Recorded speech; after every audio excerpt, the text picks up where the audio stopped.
Hello there. Oh, I don't know who hits it. That's because I have it. Yeah.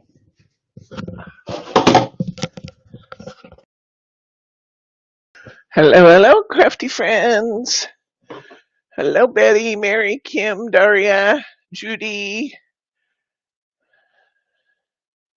Diane, Brenda. Hello, hello, hello. Jane, hi. Stephanie, good to see you. We have a good group here today. Hello, hello. Ruthann, nice to see you. Oh, Ruthann, wait till you see what I have for you today. We have new show and tell. Ooh, it's going to be exciting. How's everybody doing? Hi, Brenda. Good to see you, friend. Cold in Oklahoma. It's cold in Oregon, too.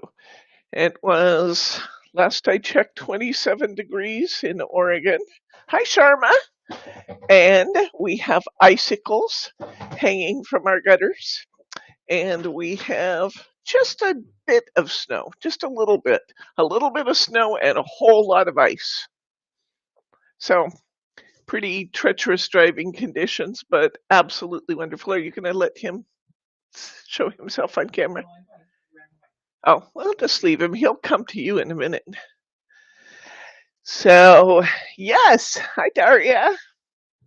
Hi, Elsie. Welcome, everybody. Oh, this is going to be so much fun today. I love this kit. I love these cards, and I'm so excited to show you what I've been up to. So, oh, it's 70 in Phoenix. Show off. Hi, Michelle. Well, we got a good crew here today. Excellent. Ice here on the sidewalk at steps. Ooh. Judy, good to see you. Don't hate me because it's 69 yesterday in Nevada, but very chilly and windy today. Okay, then we won't have to hate you. We don't hate anybody who has warm weather. We just wish our cold weather upon them. Uh, okay, let's take a look at what's in our kit today. Fun, fun, fun. How many of you have your kit and how many are working along with you? Yeah, that is true. That is why you put up with 115. You know what? I can handle this oh so much better than I would handle 115. Really.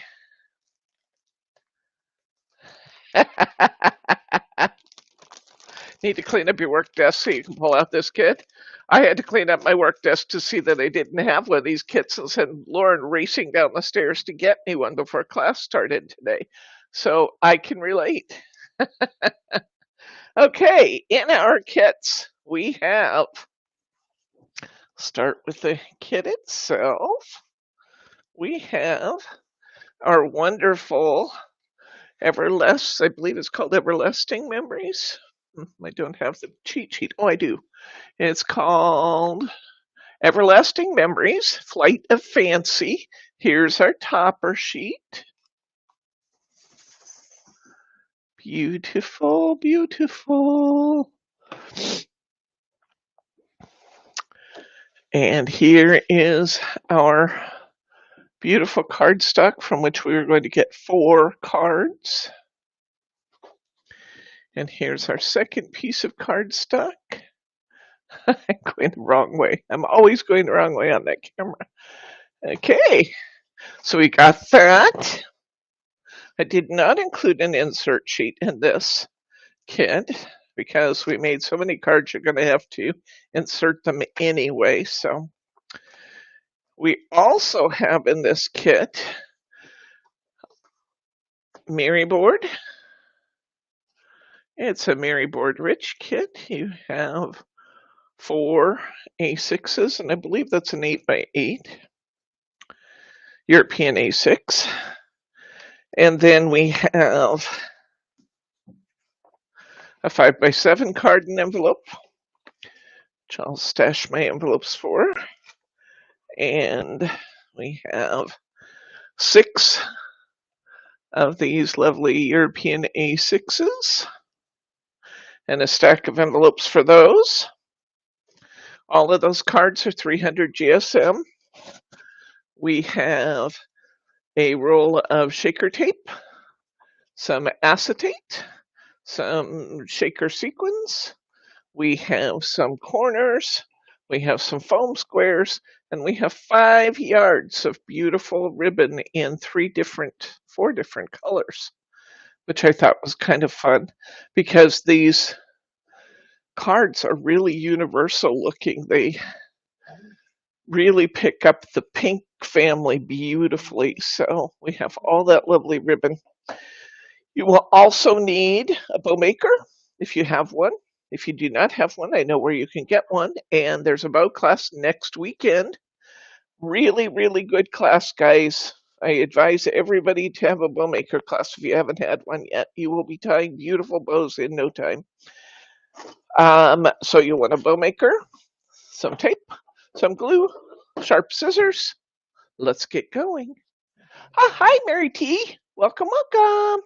Oh, Melody. Yay. You made it. I haven't seen you for a while. Michelle Peters. Hello, hello.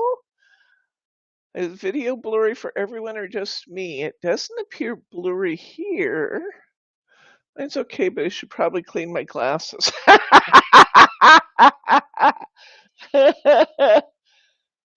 Mine's blurry too, Michelle. Ours is pretty clear. The signal coming through seems pretty clear. Is yours clear over there? May have something to do with the weather conditions everywhere. I'm not sure. We'll go into the actual website so we can see.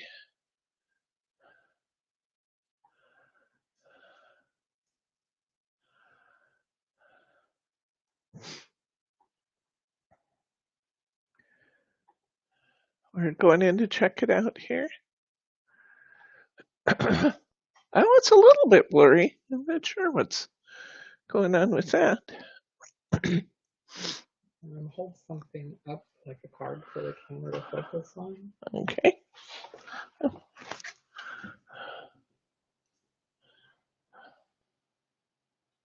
still a delay. There, that's, oops.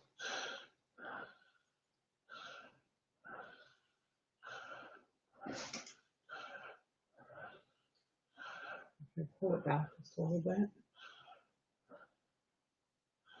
Pull the card back a little. I did.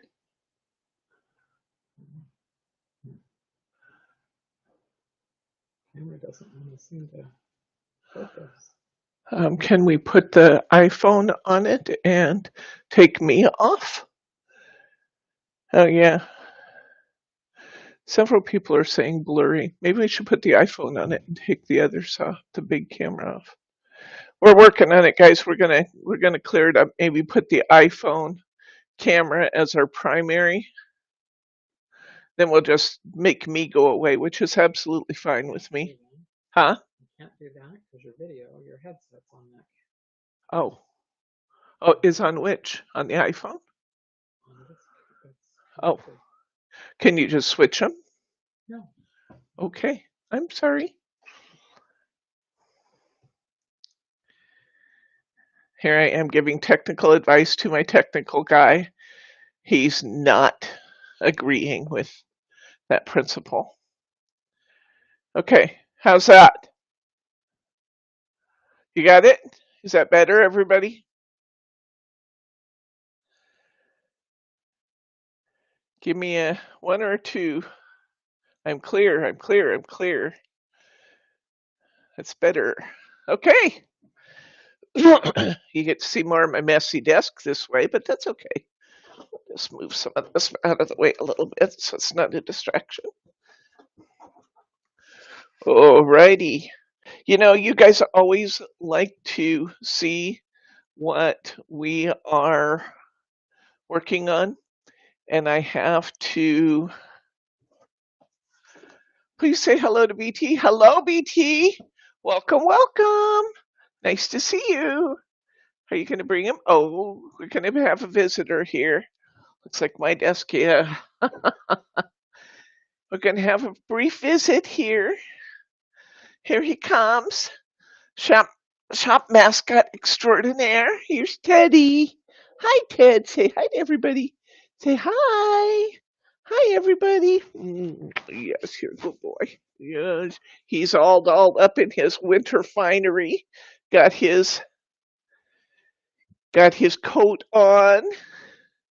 You say hi, everybody. Hi, Roberta. Welcome, guys.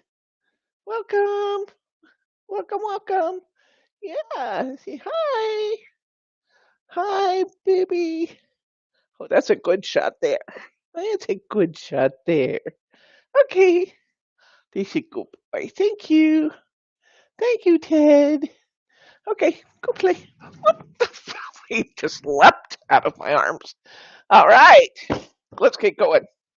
Okay, we're going to start. Let's see. Let's start with this one. Let's start with this one. Actually, what we need to start with is making some bows. Let's make some bows. How many of you are working along with me? Okay, good. All right. So we have mostly, they're all glue-on bows today.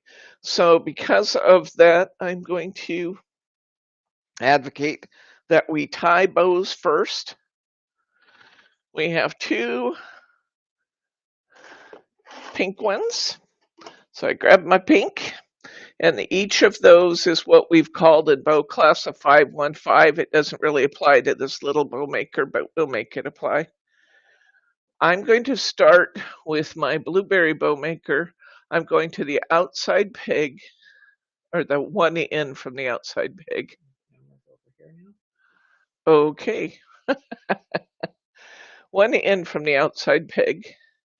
I'm picking up just that peg. I come across, I go underneath that peg, come across, go underneath that peg. Then I'm going to come back. I'm going to go around this outside one. And I'm going to come back across the face of the bow maker. And I'm going to cross over the outside one on the other side. I'm going to come to this side. I'm going to go back to that one that's next to the outside one. And I'm going to pick up just that one peg. Back to the same place. If I'm going too fast, don't worry. We have lots of opportunities. And we're going to go down through the hole.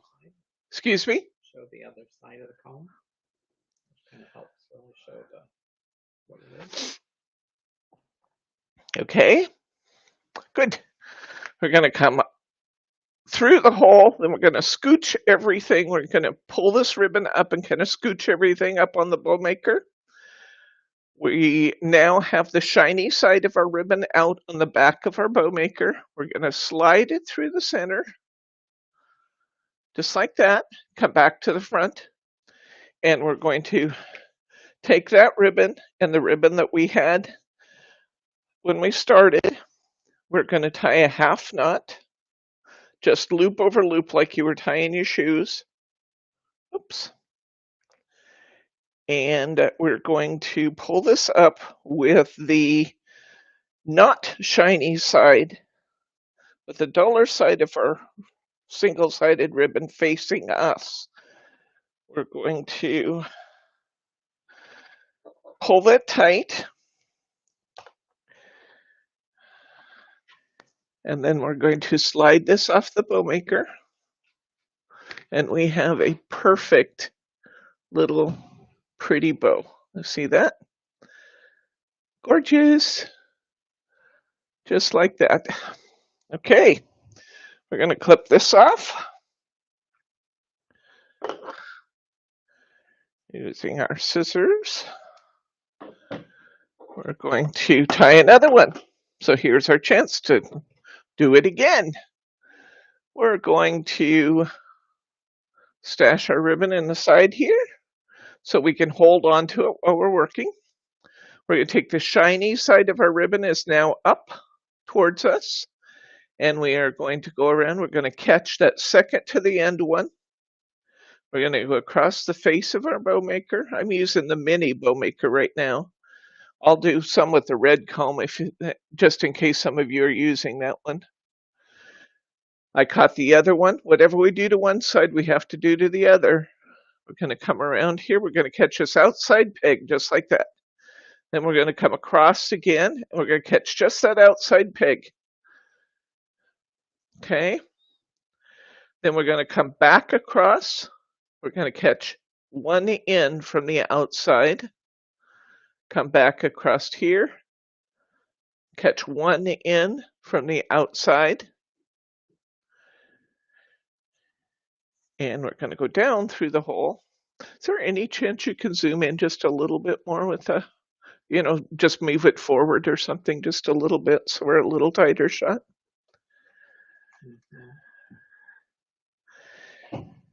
Now we're going to come back through to the front in that space between the tying of the comb, coming back to the front. We're tying this off in a half knot. You see my staple there on the table. I do not work for the Diet Coke Company, although I should be paid commissions. So I've got my 3 loops showing from what is actually the front of my comb. I slide that off and I have that beautiful bow tied. Hold it back. Too close. Oh. Okay, this is actually going to be a lot easier at this distance. Clip that off. All right, still have a little ribbon left. There's probably enough, there's surely enough for a single, maybe even a double left over. Let's put some Best Glue Ever on those and get those processing. Best Glue Ever is my adhesive of choice for bow making because it dries into a glue dot. And while it's wet, it really gets into the fibers of the ribbon. So when it gets into the fibers, it holds onto the ribbon. When it dries as a glue dot, it's super sticky on the other side. And that results in having a bow that does not fall off. So I like this glue for this reason. We're putting on just the slightest little amount. I mean, we're just making little lines on the back, not thick lines, little thin lines. If it gets any thicker than I want, I just spread it out with the tip of my bottle because it takes a long time to dry. Oops. Okay, next, let's do, doesn't matter which one we do next. We have this pretty peach color, I'm calling peach. Let's use this next bow maker up. Is that confusing for you guys if I keep switching?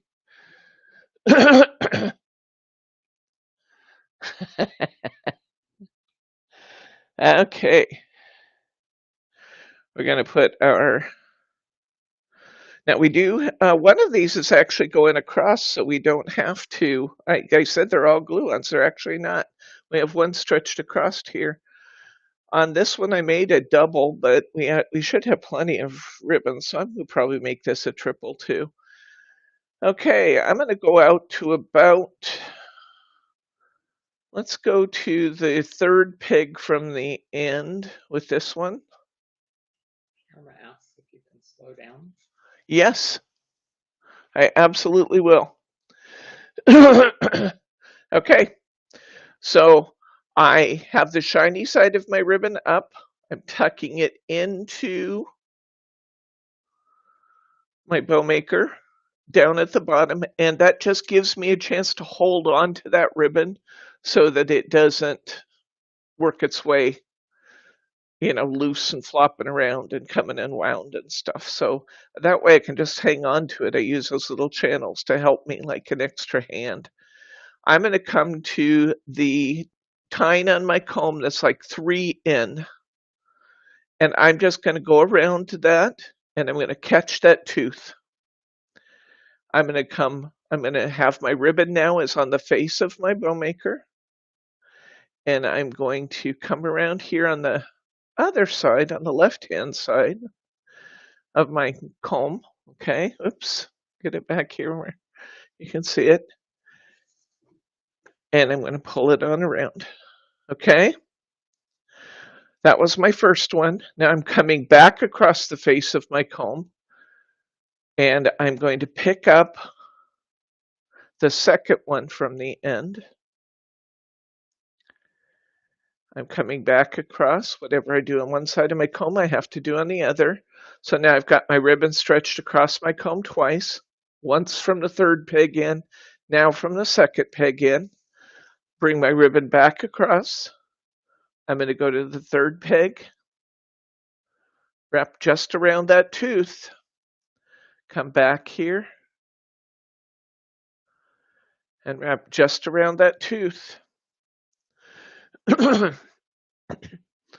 I'm going to take, now instead of coming back across here, I'm going to take this ribbon and I'm going to go down through the hole in my bow maker. All the embellishment addict bow makers have that hole down there. And I'm going to take that ribbon once it's over there and just kind of scooch it up into the bow maker because this is the channel, see? There's a channel there that goes all the way to the top of my bow maker.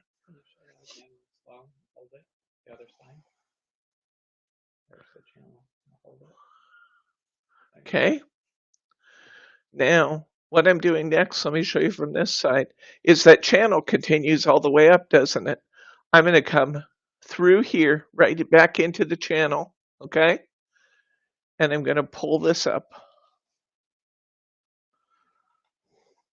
So now I've got both of my ribbons on the face again. I'm going to let this one loose that I had tucked there. And I'm going to tie a half knot. When I tie my knot, I'm going to try and turn it so that the not shiny side of my ribbon is facing me.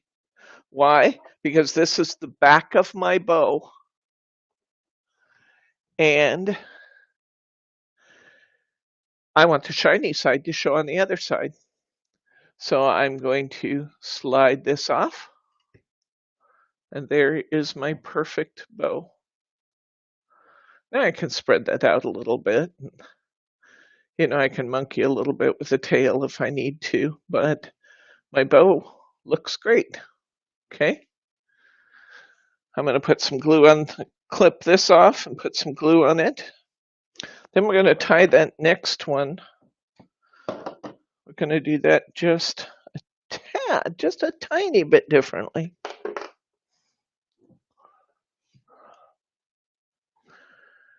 Okay. I'm going to put a little bit of best glue ever on here. Just little lines. I'm going to hold this up so you can see how much I'm using. I really am not using very much, guys. You might be able to see it because it is milky white when it goes on. I know it's dry. I don't know if you can see it because it's so shiny. It's milky white when it goes on. When it's dry, it's completely clear. Counter to what normal intelligence would tell us, this is done when it's dry. It's ready to use when it's dry. Most of the time with glue, you're racing trying to get it done while it's wet. This time, we're going to use it when it's dry. Okay.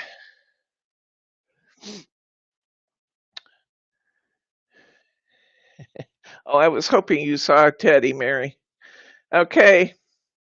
I'm going to leave a little bit of a tail this time on my bow. See there? About,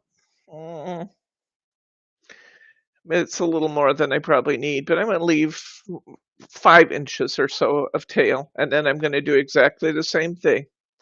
I'm coming across my bow maker and I'm coming to peg number 3 in from the side. Okay. And I'm just going to catch that one tine. I'm going to come back across because whatever you do on one side, you have to do on the other. And I'm going to come and catch peg 3 on the other side. Bring my ribbon back across. I'm going to catch peg number 2 from the end, okay? And I'm going to come back across. I'm going to catch peg number 2. Come back. I'm going to catch peg number 3. Catch peg number 3. There's nothing magical about the 2s and 3s. It depends on what size bow you want to make, guys. Okay. Sure. Yes, glue absolutely has to be dry. If the glue is not dry, you will not be happy with your results. It has to dry clear before you can use it. When it's clear, it has become a glue dot. Until it's dry, it's messy, messy, messy if you put it on. Okay. I'm going to turn my ribbon so the dull side of the ribbon is facing me. I'm tying my half knot. Now this time my bow will have these nice long tails on it. I'm going to pull it off my bow maker. It still looks great.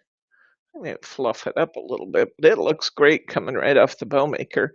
And when we put it on our card, we're going to use these longer sides to tie it or to wrap it around our card. So those are done.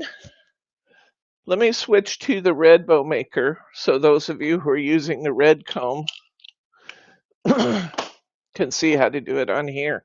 Those of you who learned on this one will like that we're back to our regular 515 on this bow maker. This is different than the one we're going to learn this weekend. We're going to use the little blueberry ones this weekend, but this is the one a lot of you already have. There's advantages and disadvantages to this one. The primary advantage of this one is that you've got some teeth out here that are wider and they're spaced further apart, which allows me to be able to make bigger bows, and it allows me to be able to use heavier material. The disadvantage is I only have 5 little teeth in the middle, and then the teeth all get bigger. So once I get to a certain size bow, I have to jump up in higher increments. And I only have one bow done with this, and it's a glue one, so I don't need a real long tail on this one. So this one is definitely great, and it's worth having to tie a little bit larger bows and to tie with bigger materials, but the little one has its place too because it has way more small teeth. So I'm going to go around what we called in bow maker class, this is 1 through 5 in the middle, and then I started again counting at 1. So this is, I'm going around number 5, and I'm just picking up that 1 tooth. Now I'm going to come back across, and I'm going to pick up number 1, this first big tooth. This one will give us a little bit different looking bow because there's more space between our little numbers and our big numbers, if that makes sense. I'm going to go through 5. I'll show you what I mean in a second. 5, and back through 5. Just picking up that 1 tooth. Here it is from the back. You can see it. There we go. The glare from the lights. We're going to go down through the center. Going to kind of scooch it up on the bow maker. Scooch. So I've come through to the other side. This ribbon you're using here is also slightly wider, so it's worth it to take a second when you're doing this to make sure that the shiny side is out nicely, because it'll show more with this one. And then I'm going to come right back through, coming right through that channel again. And I'm going to, now I have both ones on the back. I'm going to turn these a little bit so that the dull side is towards me. I'm going to pull it tight.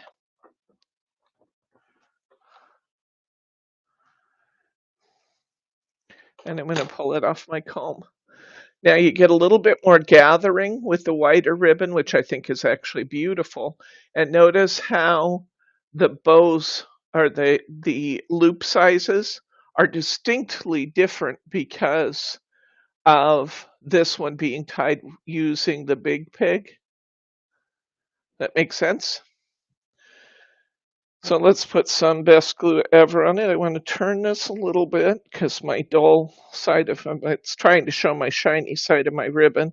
Usually one side will turn easier than the other. So when you're trying to flip that around so the shiny side shows from the front, if it doesn't want to go one direction, try turning it the opposite direction to see if you can smooth that out and get it to lay down right.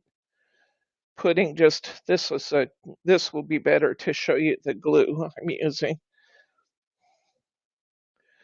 And I'm putting just a little bit, a fine line, or if I get too much in one spot, then I just smooth it out a little. And I should be able to show you on this one how much I'm using. You see that? And it's milky white when it's wet. When all the white is gone and it's completely clear, you are ready to use it. So I'm going to set that one over there. We have one left to tie. I hope I'm not boring you guys too much with this, but it's an important part of what we do because we tie so many bows on our cards. And as you can see in this one, the bows alone are really building a lot of the prettiness of the card. I mean, we're only using a small topper and we're kind of having the bows. All right.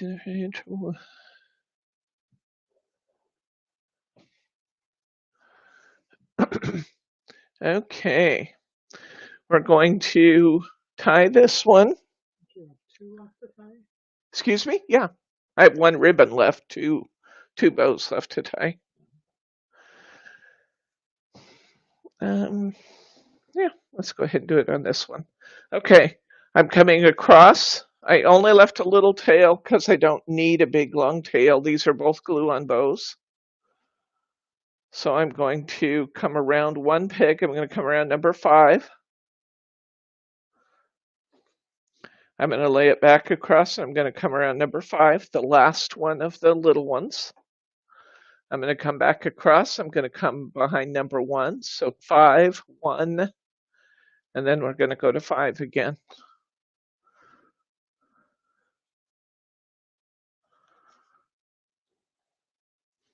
All of these we're tying today are 3-loop bows, but there's lots of different styles we could tie. I just like these a lot, and I thought they went really nicely on these cards. We'll learn a few other styles on Saturday. If you haven't been through bow class yet, we're actually going to start with some much easier ones. You guys who are practicing for the first time with your bow maker are starting on one of our more advanced bow designs. They get easier from here, guys. And this isn't difficult. It's just knowing which pegs to use and keeping the right side of your ribbon up. Slide that off. It's beautiful. Okay. This is the color I called coral, I believe. That's not nice, Kathy. What? Kathy's eating ice cream filled donuts. Oh, ice cream filled donuts. Yum. That sounds good. Okay, I'm putting a little glue on here at the risk of sounding repetitious. And we got to get that processing so when we're ready to use these bows, they're ready. It does take a while for this to dry, one disadvantage. but it's the absolute best adhesive I know of for fabrics and keeping them where you want them to be. As long as you keep it light, it won't show from the front. Okay, we're going to tie another one here. And we're going to do the same thing. I'm going to tie a 515. So here we go. 5. Grab just that one peg. And grab 2. I only want 1. Just that one peg. Go. Just that one peg. I'm going to come back here. I'm going to pick up just this one peg. Just that one peg. I'm going to come back to 5 and pick up just that one peg.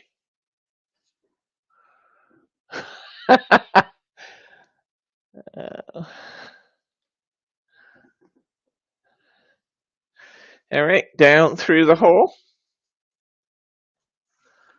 Shimmy everything up through that little channel so it's all kind of gathering together there.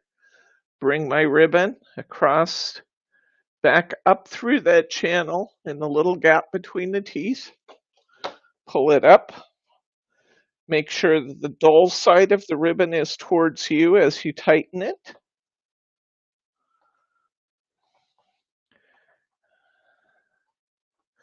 Pull it tight. Just a half knot will get the job done. Some people have asked me, why don't I use a full knot? Wouldn't it hold it better? It probably would, but it also creates a bulkier knot on the back. And we don't need all of that bulk to hold our bow the way we want it, because once we tie it and we secure it down, it's going to stay put. So we don't really have to worry about it coming untied. So we go with less bulk. That one's ready. Mary R asked if the coral ribbon is a new color. The coral, it will be a new color. It is this ribbon is on order and should arrive this week. We didn't have the 3/8 inch ribbon in stock. I ordered some to try it, which is what I'm using here and what I put in the kits because I really liked it when I tried it. So I used this in the kits, and then I have reordered. As soon as I used it, I said, yep, that's a keeper. You still have a piece of ribbon left from this. Keep that handy because we're going to use that on your card. Okay, bows are tied and drying. That's our starting point. Let's get going here. Okay. Did the 515 bow. Oh, good, Kathy. I'm glad to hear that. Excellent. I think they may be out of the cleaner. Reminder to order it. Are we out of the cleaner? The best glue ever cleaner? Let's see. There it is. Let's see if it's in stock or out of stock. If we still have it, we're linking it to you. It's the best glue ever cleaner. One thing about this glue is because it's glue dot kind of material, it gets really sticky and it doesn't wipe off well. So if you need to use a cleaner, I really do like using the best glue ever remover. I had my bottle out here last night because I was using it to clean up. Where is it? It's in the same size bottle, basically. Has a little spritzer on it. And mine has run away at the moment. It doesn't matter. It was just a visual aid anyway. It's a bottle like this, but it has a spritzer and it's clear fluid. It's an oily substance that helps lift off this glue. So if you get this on things where you don't want it, it is an oil. Don't use this to lift stuff off your card because it's going to create a big oil mess. But to clean up your tools, to clean up your stamps, if you use best glue on your stamps, I use this all the time on my scissors because I'm cutting up like foam tab squares and stuff to go in your kits. And this stuff what I do, well, not this, but the best glue ever remover. Oh, here it is. Nope, that stays on remover. Never mind, that wasn't it either. Okay, it's on the screen. That stuff, I spray it on my scissors and I just let it set for a minute. And the gooey stuff you get on your scissors when you're doing work with adhesive on the back of your paper and that kind of thing, let it sit for a minute and then take a paper towel and it wipes right off. Do wipe them several times before you cut through your paper or cut through your scissors. Cut through your paper or cut through your ribbon, because it's going to be oily, but it does a heck of a job of cleaning up your scissors and stuff. I use it all the time for that purpose. So good, glad you mentioned the best glue ever remover.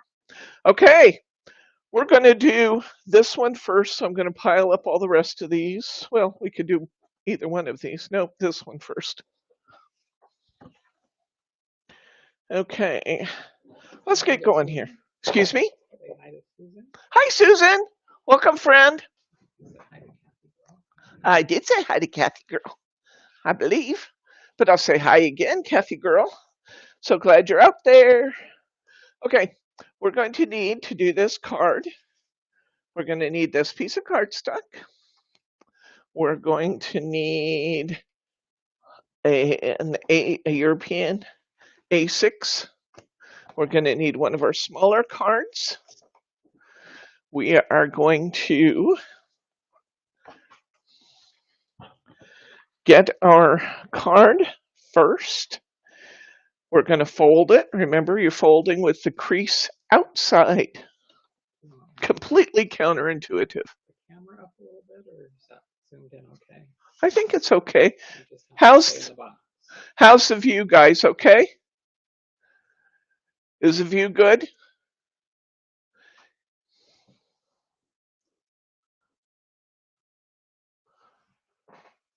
Diet Coke could go to the floor. Huh? Diet Coke on the floor. How about Diet Coke in my cup? Then on the floor.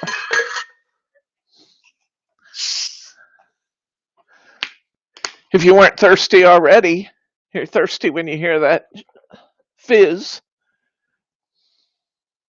The Diet Coke people really should pay me a promotional fee. I keep waiting for that truck to show up outside where they're giving me a truckload of Diet Coke. But I guess you got to be a bigger star than me to get that. Hi, Jane. Okay, we're going to put 3 rows of our tape down. You guys know that I use finger lift tape. I love finger lift tape because while the paper on the tape, the kind of wax paper on the tape, it's not really wax, but the plasticky tape on the top is a 1/2 inch wide. The adhesive underneath is a 1/4 inch wide, which gives you the opportunity to be able to take your nail or a tool of some sort, get under there, and just lift that tape up, which makes it way easier than the stuff that is full width. I'm going to put my mirror board on it. I like 3 rows to hold it just because over hundreds and hundreds of cards, probably thousands of cards now. In fact, I'm sure it's thousands of cards now. I found that 3 rows hold it just fine. 1 on each side, so I'm kind of close to my edges, and 1 down the middle. Then I just flip it over, and I use the edges of my card as my cutting line. Get rid of my extra. Done, just like that. My cards are 4 1/8 inch wide. Always good to check them, but they're 4 1/8 inch wide. I want to cut my topper. I'm going to cut my cardstock and make my topper so that it is 1/4 of an inch less, so that my mirror board will show around the edges. So I'm going to make my card, I'm going to cut my card right here at 3 7/8. My card is 5 7/8 inches long. Why the weird dimensions? Because we're using European sizes and we're not in centimeters. To them, it would be logical, easy, even numbers, but for us, the numbers end up being a little awkward because we're using European sizes. The value of doing that, the reason I'm not just using something that is measured in inches, is that this piece of cardstock done in European size is equal to 4 of these cards, which allows me to get the most out of my kit. Because this is a perfect example today that we can get an enormous number of cards by cutting up the cardstock they give us and using that just to face our cards. Hunkydory kind of assumes that you're going to use this cardstock, you're going to fold it in half and crease it, and there's your card. The measurements of cutting were 3 7/8 inches wide by 5 5/8 inches long, which will give us a perfect match. A nice, pretty, even border around our card. Okay, but before we secure this one down, we have this ribbon we created a while ago that has the long tails on it. We're going to use the tails to secure this one. That's why we didn't have to put best glue on this one. We're going to use the tails of our ribbon to secure this one down. So we're going to just lay it out, pull the bow sides straight out to the sides. Is everybody with me? I'm going to go ahead and put this on, and I'll take a little drink of my pop and let you guys catch up if you need to. I'm going to pull off a piece of my finger lift tape. This works just fine for this purpose. It's not strong enough. I don't recommend just taping your bows down to your cards. I mean, if it's all you have, do it. But when you can, get the best glue ever, because that will do a better job for you. This will do a very good job of securing it to the face of my card when I'm wrapping my ribbon around the card, securing it in the back. It's not going anywhere. So I'm going to grab my bow. I've got my tape on it, and I'm just going to put this on so that the ribbon itself is about, I'm going to say about 5/8 up from the bottom. And I'm just going to pull those ends around to the back. This is not thick, bulky ribbon. If it were really bulky ribbon I was doing this with, I would recommend that we use foam squares to set this up from our card so we didn't have a funny bump on the sides. We're not going to have to do that. We can put this directly down to our card because there's virtually no bump there. See that? It's just flat because the ribbon doesn't have any real bulk. But if it were a thick, bulky ribbon, then you'd want to put foam squares or something under it so that it didn't look funny and you didn't have a big bump. Okay, Ruth Ann, you're cool. I'm going to stop in just a second. In fact, this is a good time to stop and have another drink of my pop. It fizzed up to where I didn't really get a full cup, so I'm going to fill up my cup and wait for you to finish. Because you want to get your glue on those bows. If you have the best glue ever, get that on there to be drying. Otherwise, we won't be able to put bows on anything. Tell me when you guys are ready. Give me ones when you're ready to move forward, please. Ones and twos. I don't know what the donut filled with ice cream would be for a number. Huh? She said 100. Oh, Bryce said you had indicated that that's number 100. I don't think we're going to use 100 very often. The way I'm sitting here today, you can see my messy floor. Oh, well. How did you attach the ribbon? I was cutting my card. What I do with my ribbon, I won't actually do it on here because this one's drying. I lay my ribbon out flat. Then I run a piece of my tape all the way across the back of my ribbon. Tear it in the middle and pull the tape back both directions because the tape doesn't want to hold on to the ribbon very well. So if you do that, the tape will stay where it is, and you can remove your backer piece. Then when you're ready, you can pick it up. You've got the tape on it. You lay it down, and you wrap the ribbon around the back side and clip it off. Now this bow is not going to go anywhere. It's nice and secured.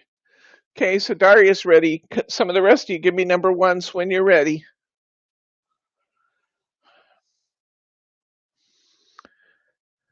I can see that our bows are about done over there, so that's good.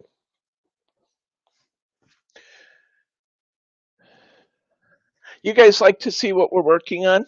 Let me show you this while maybe you can bring the camera up just a little bit, honey. Margie brought this over to show you. Margie's dad likes diamond painting, and Margie got him a bunch of the loose diamonds we have in the store. He had this photo blown up of Margie's grandchildren. This is Emma that Margie's raising. Oops, there's Emma. And I just lost it. No, shoot. I know her name as well as I know the back of my hand, but I apologize. I just lost it. It'll come to me later. Her second granddaughter, who is currently staying with her, and her mom and dad and the baby. But he diamond painted the entire back scenery of this painting, and he then left the girls' pictures just exactly as they were. Isn't that beautiful how he did that? Oh my gosh. Isn't that neat how he could take a photograph though and then just diamond paint over everything in the photograph except the girls? It's beautiful. Beautiful, beautiful, beautiful. And did he do their clothes? Also, he sure did. He did their clothes. He did everything but their faces and their hands and their feet because he wanted that detail of them. Isn't it beautiful? Margie brought that in to show me. That was her Christmas present from her dad. And she brought it in to show me and to show you before she hung it up on the wall. But I thought that was pretty cool that her dad did that for her.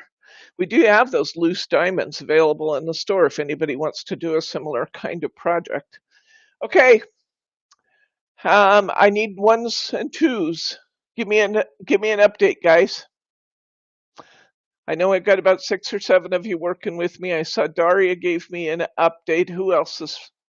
Give me a 1 or a 2.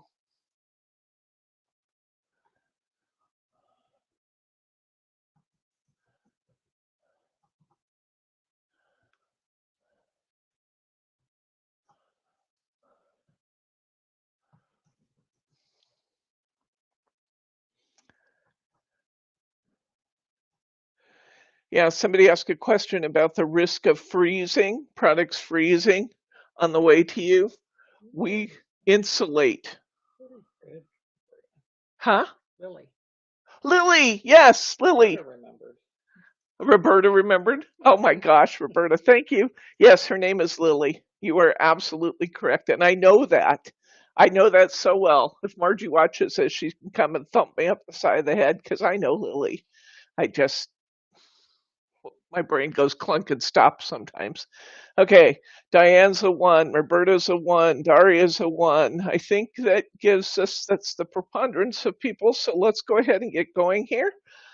Okay, we're going to use our tape flags. Mary's a number 3, working on something different. That's cool. All right. Okay, let's pull our tape down. Now this time we're going to do something a little bit different. I'm going to put tape down one side. I'm going to put tape down the other side.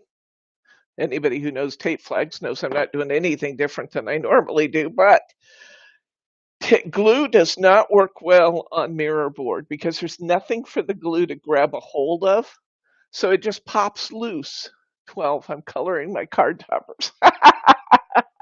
Okay. There's nothing for the glue to grab a hold of on mirror board, so it just doesn't stay on as well as it should. So we use a technique called tape flags. We're going to run tape down both sides of our card. Then we're going to expose just a little bit of adhesive at the top and pull the paper out to the sides. Simple. Then we're going to lay it on our card and get our positioning just right. Now, let's say I drop it and it hits like that. That would be a disaster if you had the tape all exposed. It's not a disaster at all when you use tape flags because only a tiny bit of my adhesive is showing. So I can pop that loose, I can pick it up, I can reposition it, I can move it, I can get it right where I want it to be. And when I have all my borders right where I want them to be, I hold this firmly with one hand, pull that tape out. I hold it firmly with this hand, I pull the other tape out, and I have nice borders all the way around without worrying that after doing all of this work that I mess up my borders. Okay, let's get our topper sheet, our die cut topper sheet out, and for this one we want spread your wings and fly. And somewhere here I have foam squares. There they are. Oh, for those of you who may not have noticed yet, you have 1mm foam squares in your kit. Somebody who's looking slightly embarrassed on the other side of the table, whose initials are BH, did not realize that he had 1mm squares, and he put 1mm squares in your kit. Just you have plenty, just double them up, guys, because you want this to stand up to 2mm, so just double them up.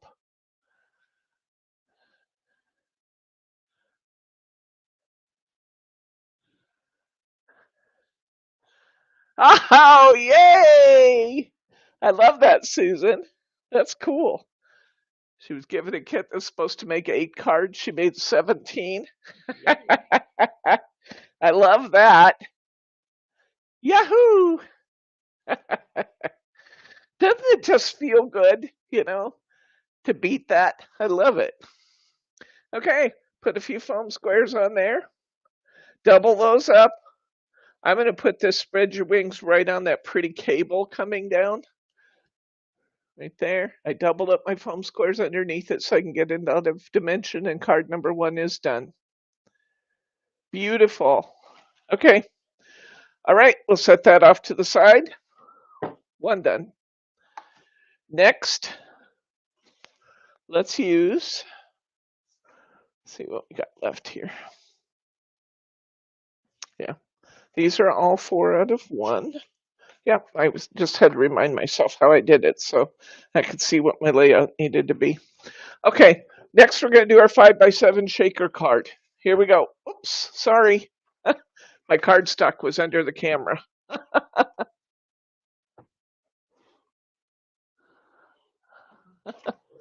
I'm going to get you back where you belong eventually. Fix that, honey. He sits there and watches me struggle with it, and then says, okay, now. You going to leave it alone? Yeah, he's saying, uh-huh. Thank you, Roberta. Excellent. Okay, here we go. 3 strips of foam tape. We are not putting mirror board on this card.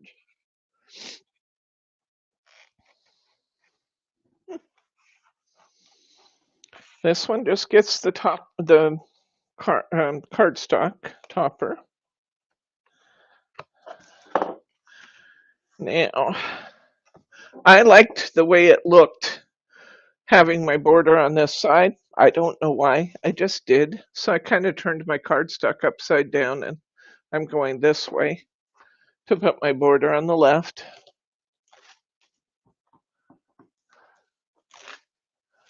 Is it the mic setup's working for you? Good. I'm glad. Okay. Is this the 5x7? Now, who said they didn't have the technology to do that? Susan, to post pictures to Facebook. Susan, do you know how to email your pictures to me? If you know how to email your pictures, I can post them for you, friend. It's your choice. But if you want me to, I'll put them up for you. Oh, I'm so glad, Mary. Everybody loved your Valentine's cards. Yay! Okay, I'm cutting around my card, around my 5x7.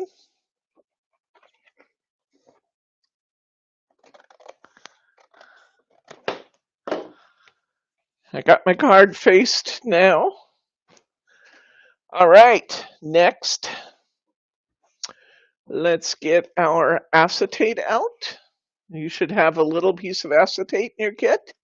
We're going to get our big topper, our biggest topper, off of this pop-out sheet. We're going to get we're going to separate the outer layer of this topper from its ring. Set that aside for a moment. We're going to use our tape in little pieces. Oh, I'm so glad you did a shaker card for your husband. That's fun. Okay, no problem, Susan.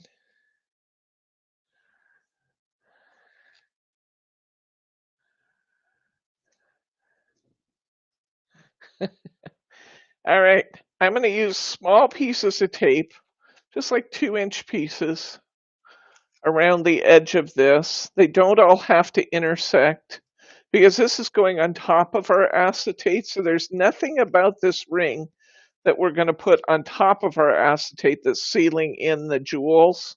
We just have to have it stick to the acetate.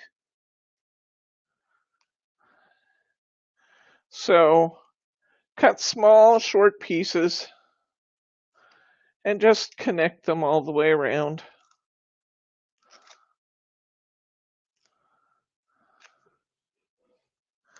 Okay, so you can, I don't know if you can see it, it's messy looking. I do it, but I just put little pieces of tape all the way around my ring. I'm going to lift off the paper liners on my tape. I'm going to check this out though, and I'm going to look and see if any adhesive is showing from the inside of my ring. If it is, or the inside or even the outside, well, mostly the inside, I guess, because we're cutting off the outside. But if I have any tape showing from the inside of my ring, I think there's one place it might be. I'll show you what I'm going to do if it is.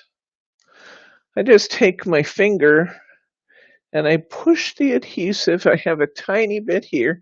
After I take my tape off, or my liner off, I just take my thumb and roll that adhesive back onto the back of my ring. I don't want that showing in the inside of my card and my inside of my window.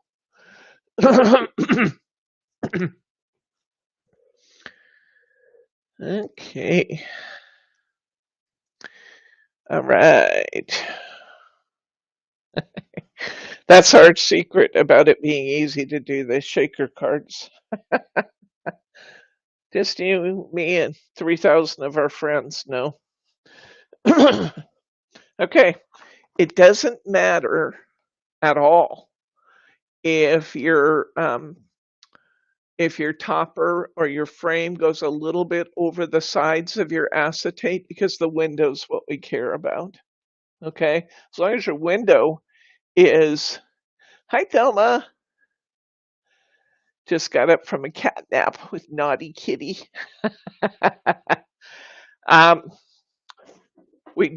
Once we get the acetate on the back of our frame, we're just going to take our scissors and we're going to trim around that frame.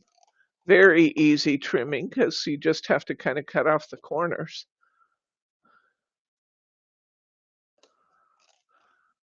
And we're going to have a nice, clean, pretty window in our frame.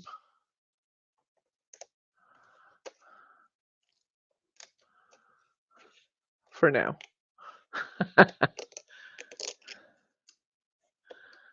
Okay. So I cut off my corners. You guys with me? Give me a 1 or 2.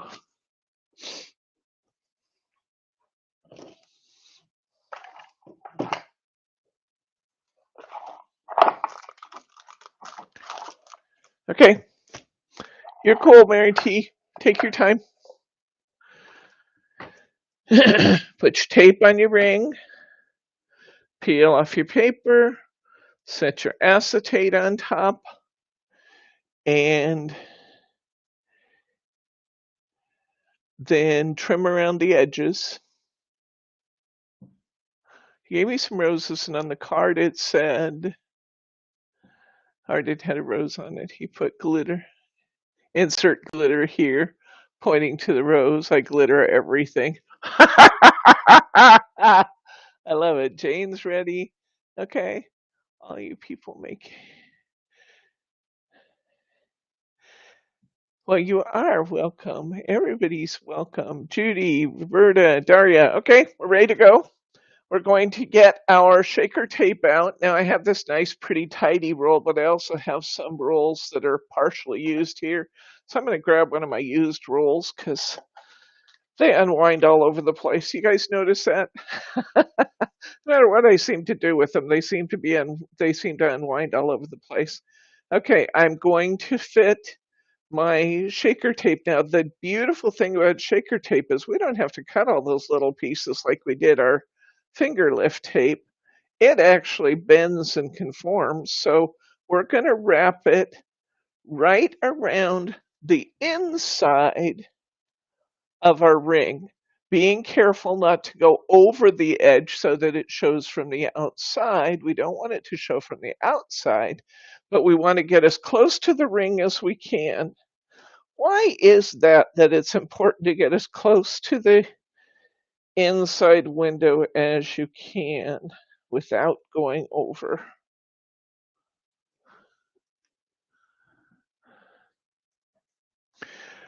Susan, she told us on Thursday night that she had 2 weeks left in a splint, so she's getting closer.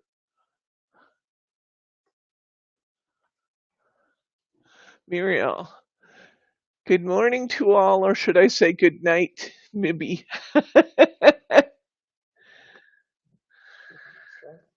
Yes, good morning. It's still kind of morning for me. I stayed up all night working on our new project, and I got to bed late, so I didn't get up until after 2 our time. So it's still kind of morning for me. Okay, once you have your tape in place all the way around, I want you to check your seam. And if the seam is really tight, and what I mean by that is one piece just joins right up against the other piece, you're good to go. If one does not, so you don't lose your shaker bits. Yes. The reason we're coming right up against the window with that not going into the window is obvious. We don't want it to show from the front. But the reason we go right up against the window is that when all the contents of our card shake down, we don't want them to disappear. Whoops, got to get over here on the right side. We don't want our shaker bits to disappear down under the edges of the frame. We want them to sit up on the frame so people can see that it's a shaker card. Okay, before we go any further, if you have a powder bag, like the embossing magic bag, or what do we call the perfect powder bag? Perfect, we have one from Scrap Perfect. Either the perfect powder bag or a embossing magic pillow, get that pillow out and tap it real good on the window of your card. We're going to take that nice, pretty, pristine looking window and we're going to mess it up good. As you're working, tap into the sides of that tape a little bit. Our objective for doing that is that we want to deactivate as much of the sticky on the sides of our tape as we can. It doesn't hurt if you want to kind of tap it off a little bit then, but you will see, if you look, well, maybe you can't see it as well as I can see it. My window is now foggy. Don't worry about that. Okay, we're going to take the, well, let's see. First, we need to look at our placement of our cards. So let's come over here. And before we take that tape off, let's get a feel for where we want this to go. And actually, I put it down just right about right. I need to adhere this piece to my card. And I can use both the ring around it and the inside. I think I'll use some glue for this. Elsie asks, what can you do if you don't have a pillow?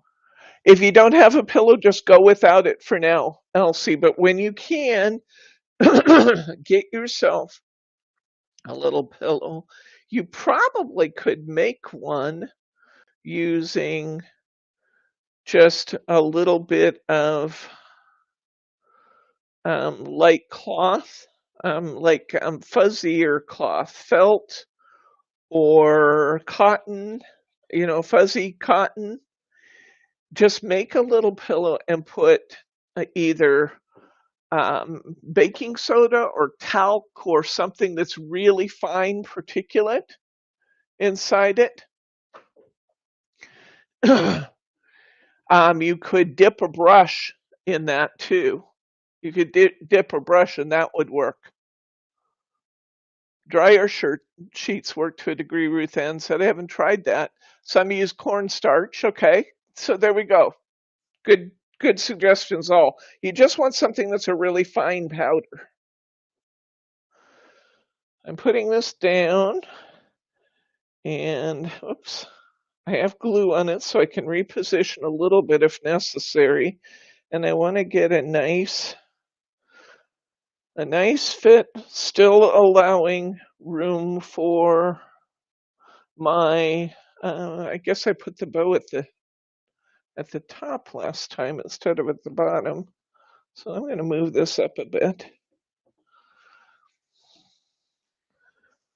So I put the bow at the bottom. I needed to move this a little bit.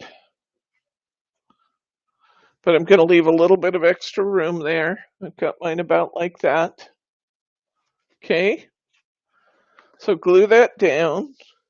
It's about, I'm going to say, 1/2 to 5/8 from the top. I'm going to add my shaker bits to my card. Baby powder will work. And a little brush.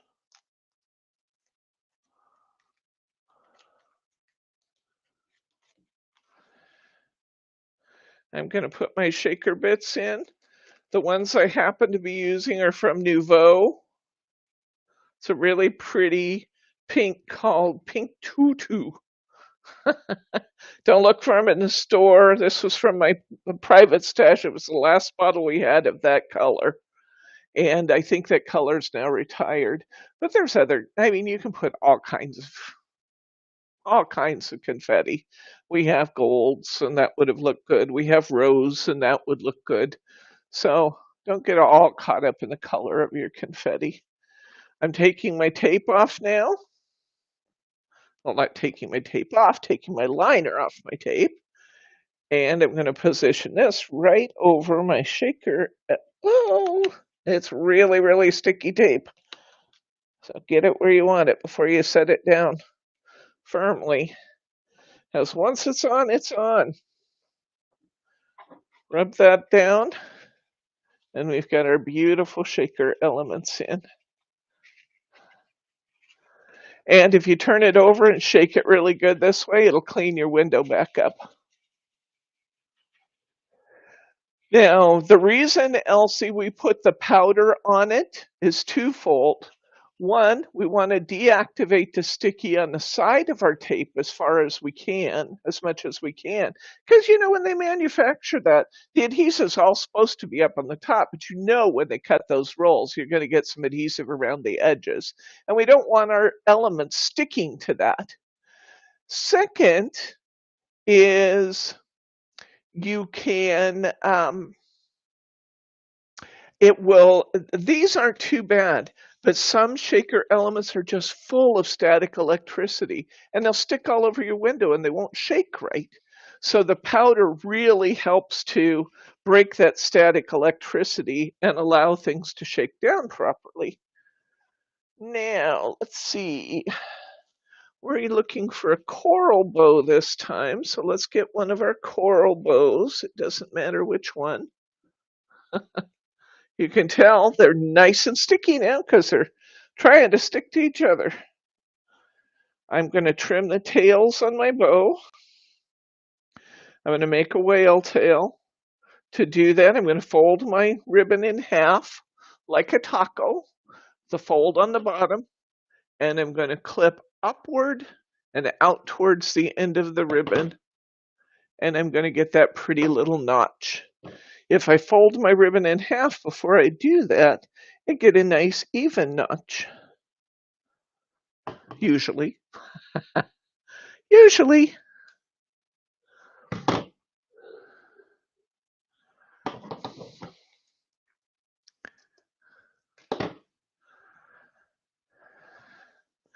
Okay.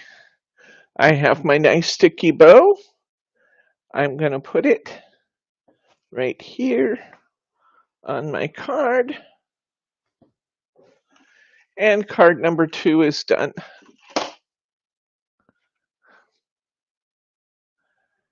Okay? Look good? All right. Next, we can do any one we want, but let's do the mirror board one.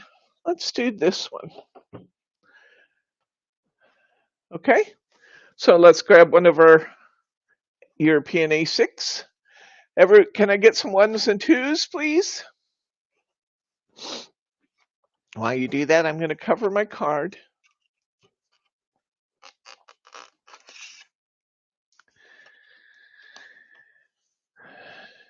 Cornstarch should work for the pillow too, right? Oh, absolutely. Cornstarch will be fine. Actually, excellent.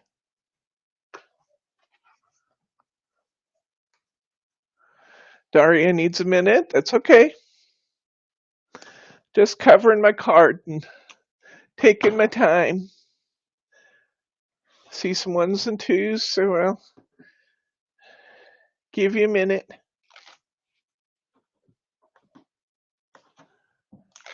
I love working together. It makes me happy. I feel like I'm just not on stage here, that you guys are working along, giving me feedback, telling me what works and doesn't work. I love that. I love that.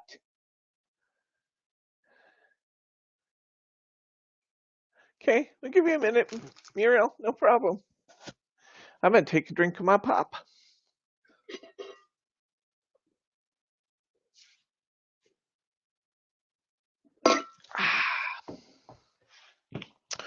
Okay, I've got my tape peeled.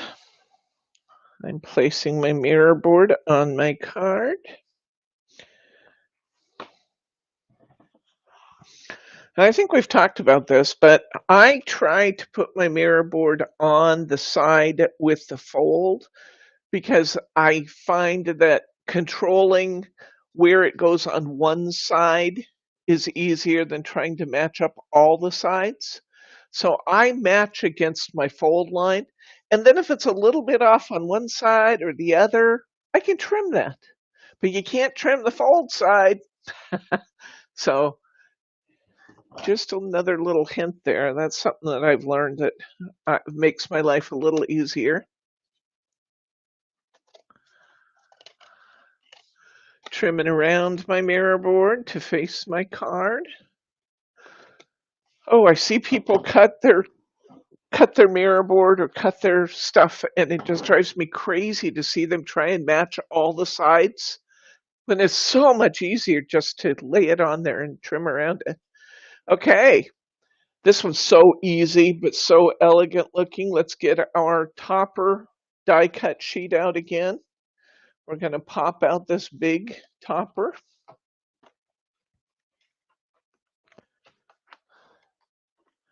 So pretty. We're going to, now there's no real sense in keeping the gold ring. You can if you want to, but the gold ring, if I take it out, you know, it's going to show the gold mirror board underneath. No need to keep the gold ring. You can actually save that. And sometimes I think it's marvelous to use that on top of, oh, there you go. Yep. Yep, that pad from Margie's class, that piercing pad will be a marvelous embossing pad.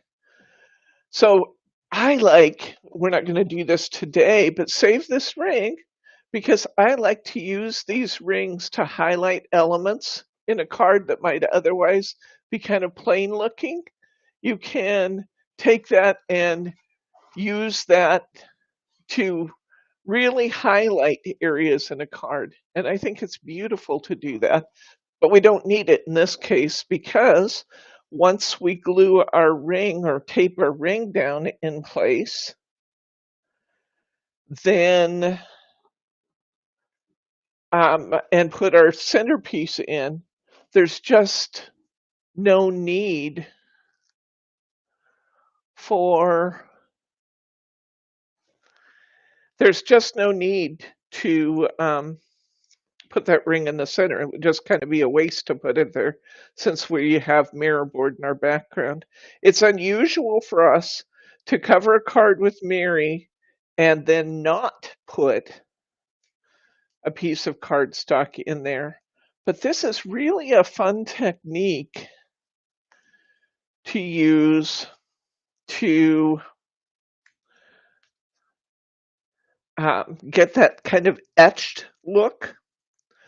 I'm running around my frame again with just little pieces of tear tape. It doesn't have to be everywhere. I'm just running around my edges just to get tape on the back of my frame.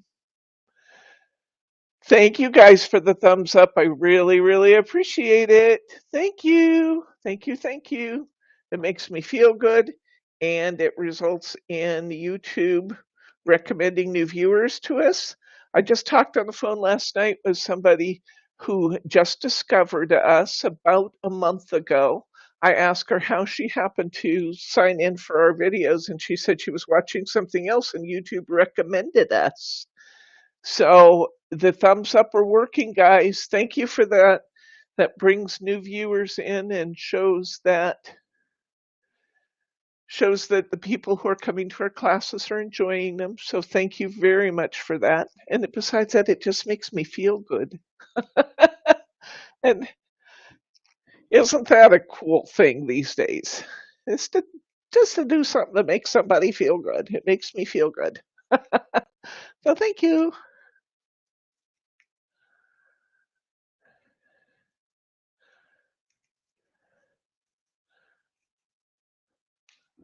Having trouble with her shaker card.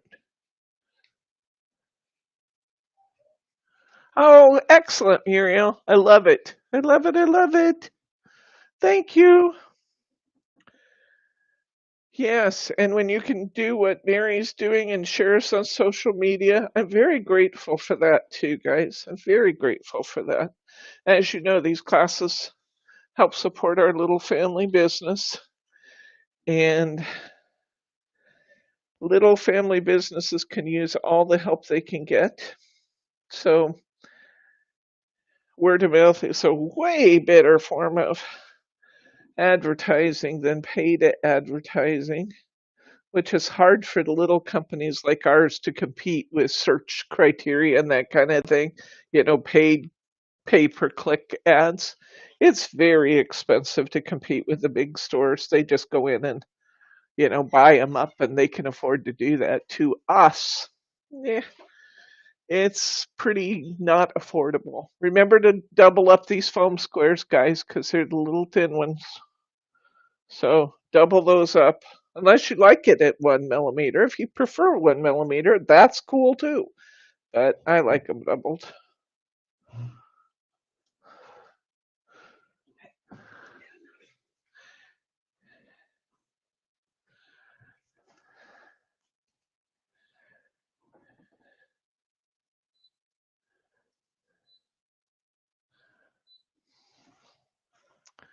BT says I can't read. Oh, says here. Small businesses do need our support. Thank you, BT. You are so right, my friend. I'm so glad you could join us today. Thank you for that. We are kind of the epitome. Oh, you can actually use shaker tape too. That's a great idea. In fact, if I'd have thought of it before I started doubling these up, I could have just clipped off some pieces of my shaker tape. Maybe I'll do that on some of my others. It's kind of cumbersome. But yeah, we are really the epitome, BT. I don't know how much Kim has shared about our business, but we are the consummate small business. I am the only full-time employee of Simply Special Crafts. We have Margie, who's a very good friend of mine, who comes in 2 days a week, and right now she's shipping orders. When she's not shipping orders, she's helping me with projects and classes and doing some of those kinds of things. But right now, through COVID, we lost one employee and we didn't want to hire another person that we didn't know what their social distancing and stuff was.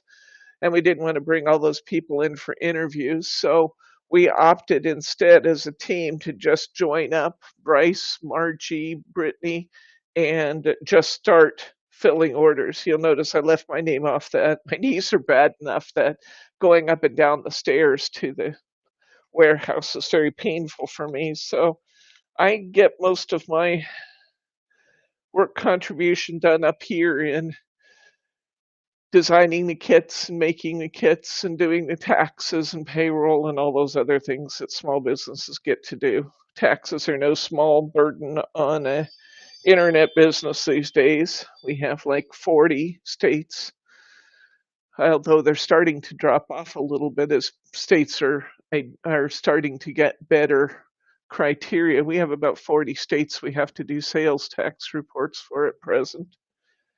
So that's just nuts.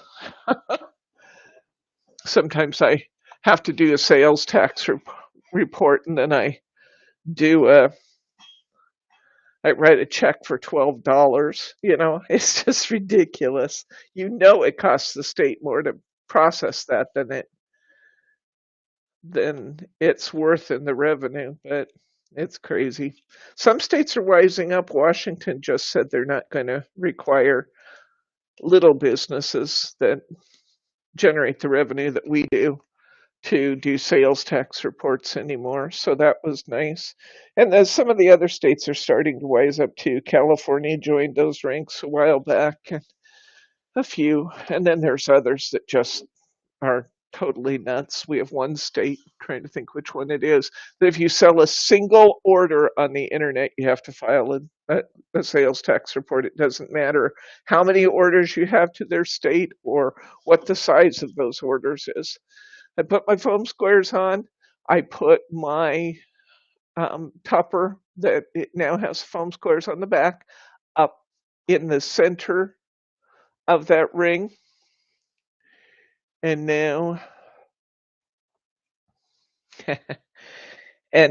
I am taking some of my little corners off my corner sheet, I'm going to use 4 of those, and I'm just going to put them into the corners of my card. What I love about this is that when you put these corners on top of mirror board, it ends up looking like it's etched, which I think is a fabulous look.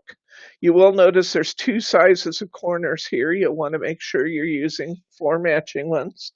I know that seems obvious, but it's easy when you're working along to grab one of the others, and then you get all done and you go, darn, look what I did. So you have some extra corners there on your sheet that you can use on other cards. But isn't that beautiful how that just kind of creates an etched look? Isn't it pretty? So I'm the only full-time employee. We got Margie, and then we have Brittany, who's my niece. And Brittany works somewhere else 5 days a week, and then she comes here on her 2 days off on Thursdays and Fridays, and she works for us packing orders, listing products in the store. Man, Brittany is just a powerhouse. She is an amazing, amazing employee, and I couldn't be more proud of her as my niece. And then Bryce gets, my husband, gets pulled into about everything in some way. Even when he tries to escape, he gets pulled into about everything. So he's our camera guy today and technical guru. We've had to learn to do all kinds of things since we started doing these streams, haven't we, honey? I say we, me and the mouse in my pocket, right? Okay, I've got my larger bow that we tied, and you know, you can make these ends on your bow go about any way you want to go. I kind of like them a little bit up under this I don't know, this one's going to do it. I like the way that if I kind of turn my bow around and it kind of, the tails kind of follow the. What about the dog? Oh, Teddy's our official mascot. It's his job to make everybody feel good, and he does a pretty good job of it. So Teddy's our official mascot. We can't leave him off. If you notice on my newsletters, when I sign off Debbie and team or Debbie, Bryce, Margie, Brittany, and it always says Teddy. Do you guys notice his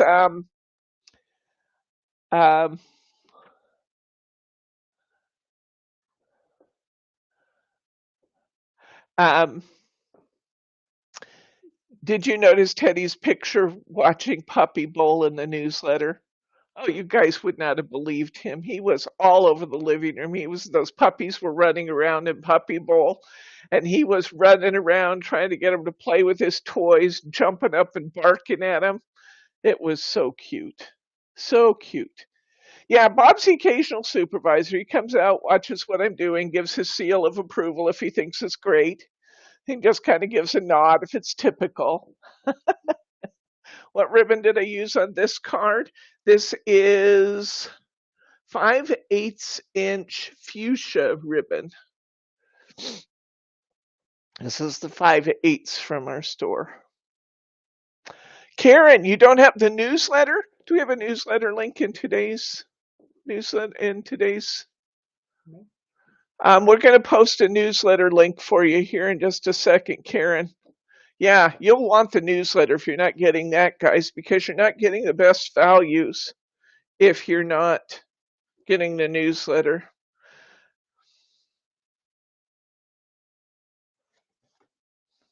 I put my topper in upside down. It doesn't matter. It looks good both ways. I just noticed that I put my bow on the opposite side. It doesn't matter. It looks good both ways. But if my butterflies are flying right side up, it can be up, it can be down. It looks good either way. Bryce is going to get you a link to the newsletter. If you're not on our newsletter subscription, you're not getting the best value for your money, because our newsletter is the only place that we publish our sale codes and that kind of thing. So you want to make sure you're getting the best deal you can, because who doesn't want that? You know, everybody wants that. Okay, we're going to move forward. Can they still see me, honey, while you're Yep. okay? I can't always tell because he moves his camera, and I can't always see what they're doing. But yeah, we're going to take this big piece of cardstock that we have here, and we're going to cut this piece of cardstock into 4 pieces. Now, I know that I say that I like to face my cards and stuff first, but when I'm going to do 4 cards out of 1 piece of cardstock, I want to make sure all the cards get their fair share of the cardstock. This cardstock is 8 1/4 inches wide by 11 3/4 inches long. So I'm going to cut this into 4 pieces. They're going to be just a ever so slight tad, just a tad over 4 1/8 wide. That should be almost perfect. It is. And then they're going to be 5 7/8 inches long. And this way I'm going to make sure that all 4 cards that we're going to make out of this cardstock get their fair share of the cardstock. Now, if I cut something wrong, I'd make it work. But it's just nice to start out with 4 even pieces. Thelma, maybe you need to create an email address that I can send it to. Get like a Gmail account or something. Okay, let's go ahead and we'll talk about that later. It's an easy enough thing to do.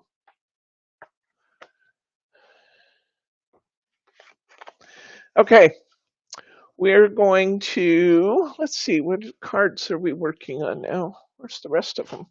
We have these 4 to do.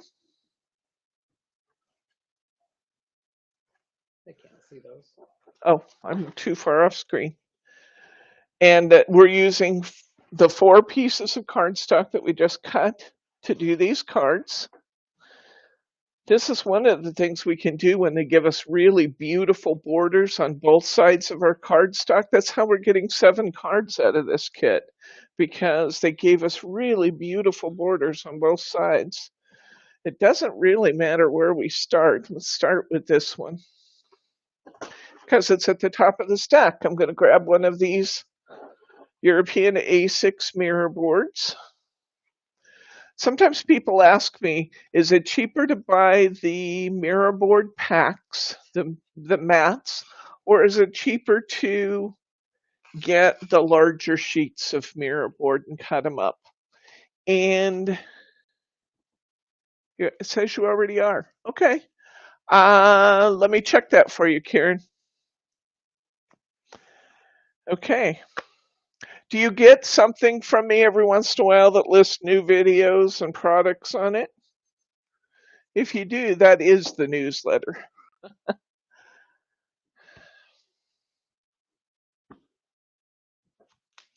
Okay. I got my 3 rows of tape on. I'm taking my liners off. It really depends whether mirror mats or large card is cheaper. Really depends on how much you're using it.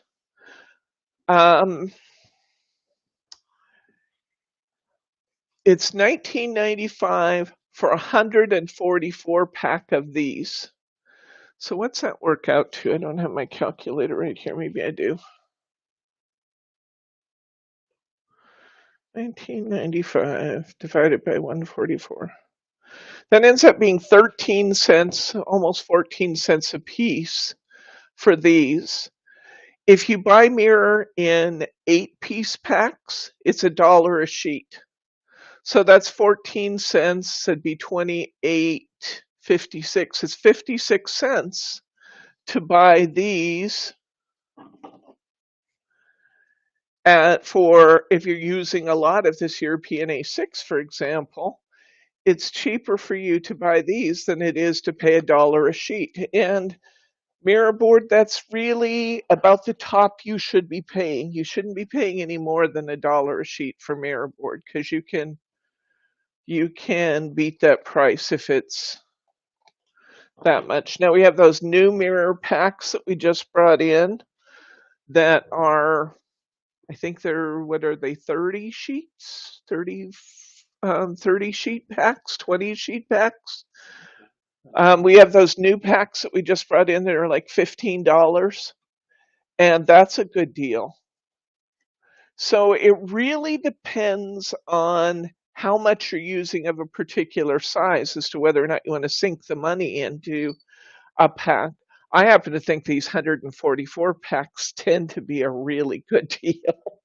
But especially if you get them when we have a coupon code running, which somebody asked me about yesterday. We do not currently have a coupon code, but we do have an order from Hunkydory that will be here before too long.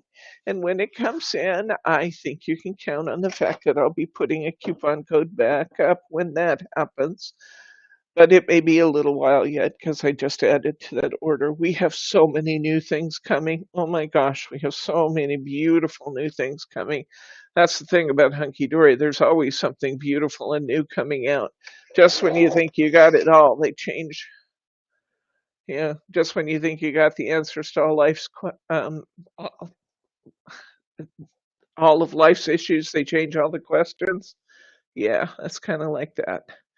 Okay, I'm cutting my mirror board, or my topper sheet to be 3 7/8 inch wide and 5 5/8 inches long, so that I get a nice border all the way around there. I'm going to put this on with my tape flags. I did see the Acorn Woods bunny. I didn't order a lot of it, but I think it's really cute. They're specific to birthdays, but they're really cute. Have you seen the angels yet? Oh my gosh, the angels are going to be beautiful. I'm looking forward to seeing those. This will be the first time I've ever seen them do angels. They're doing way different things this year. I mean, we did the dragons, which were fabulous, and we did they're doing the angels. There's a new spring flower collection that's really beautiful. Really beautiful. Keep track of where your fold is. My fold's at the top on this one. So the spring flowers, I really like those. The Hunkydory current issue, I can't remember what the issue is of the specialty card box, has Easter in it this time. So I ordered plenty of those so we could do some Easter projects together. Really beautiful. Okay, got my card on my background. Now I'm going to take my border piece. I'm going to clip that. Now, remember what we talked about with the border pieces, that if it isn't going to show, it doesn't have to be there. I'm probably going to cut this a little bit shorter than I actually need it because I want to use that border piece on 2 different cards. I have 2 different cards I want that on. So I'm going to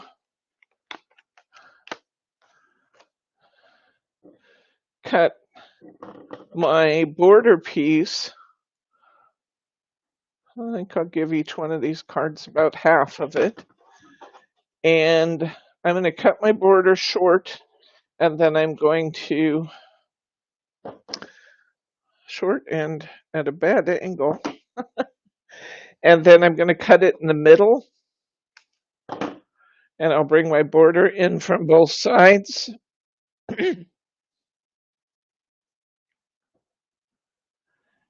And I'll have my tag in the middle. And I'm going to put that up on some foam squares, or I think last time I'll use my shaker tape because that was a really good idea. Thank you. And we will build our border and we'll put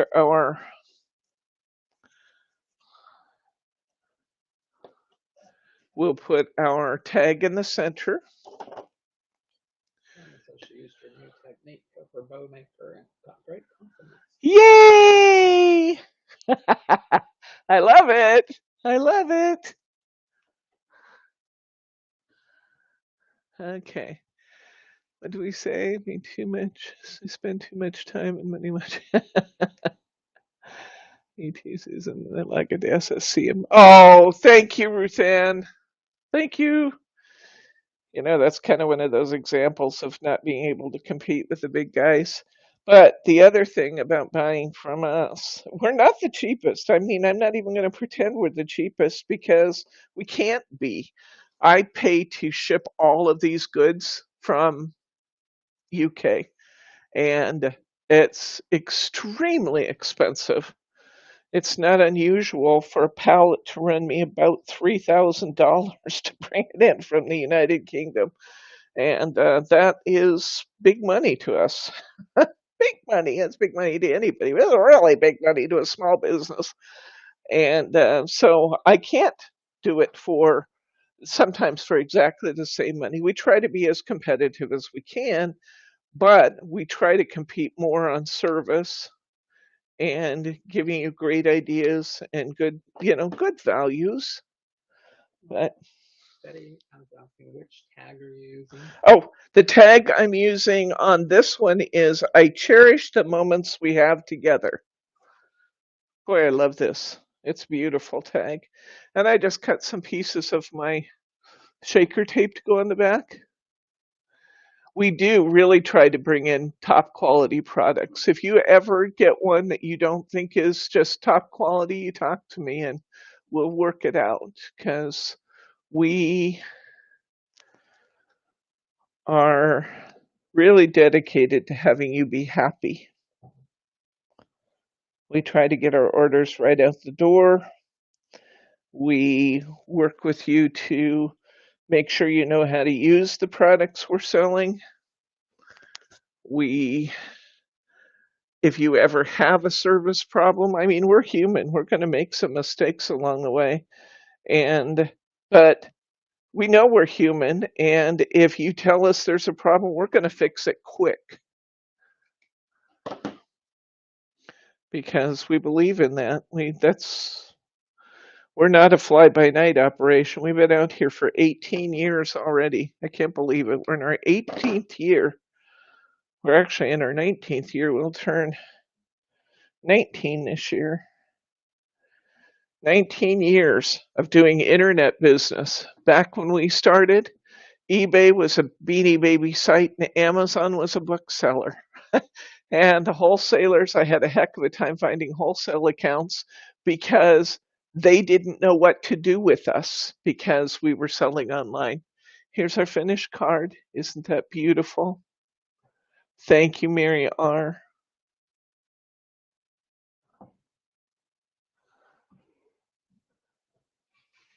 Beautiful. That one's done. See, these go together really quick. That's why I felt comfortable doing all 7 cards in one class because the last 4, they go together really fast. You guys are kind of doing the same thing with most of them, but what did I do with my card blanks? They're there. Why did I move those? I don't know. Because I'm goofy? Maybe a little goofy?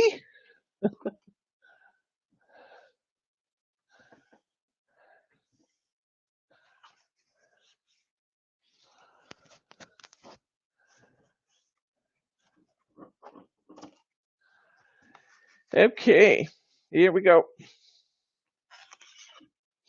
Well, we really appreciate you guys. We appreciate you being our customers. Diane, I hear you. I will cover this card and then I'll hang out here a minute.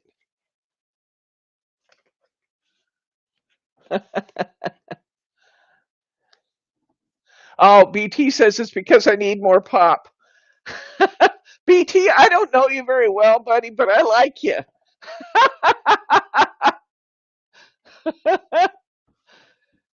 It's probably that for sure. You understand me, my friend.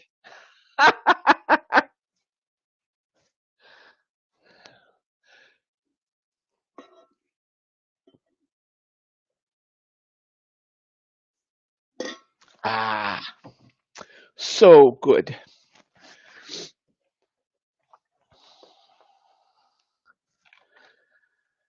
So, got my 3 rows tape on.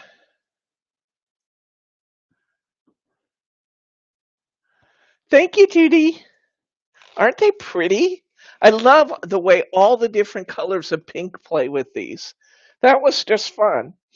You know, I got all of my ribbons out here and I started kind of trying to match them to the card, and there were so many that I liked. I just gave you 4 different kinds of ribbon in one kit. Would have been faster to give you all one, but that would be no fun. Okay, here we go. Well, what happens with some retailers is they don't order until after you order. And you've heard me talk about shipping from the UK, especially from Hunkydory. You don't know for sure what you're even going to get until it gets here. But I love them. I love them. And I think they do a bang up job on their construction. How many cards do I have left? Oh, let's see. 1, 2. I also moved a piece of mirror board, obviously. I should have. I have this one and this one left. This one didn't have one. So what did I do with my other piece of mirror board? I checked it when I. Well, I can do it without, I suppose. I'm losing things on my desk again, guys. I know, look to the left. Okay. Yeah, I don't want to criticize anybody else. I just know what I want to do for you. And what I want to do is give you quick, satisfying service that you can count on all the time. That's what I want. We'll make our mistakes, but when we make them, we'll fix them quickly. Yeah. I want to make sure I'm not using anything they don't have in their kits. It should be right, though. I don't know. Yeah. I'm just going to do it without. It will be beautiful without anyway, so. Huh? Oh!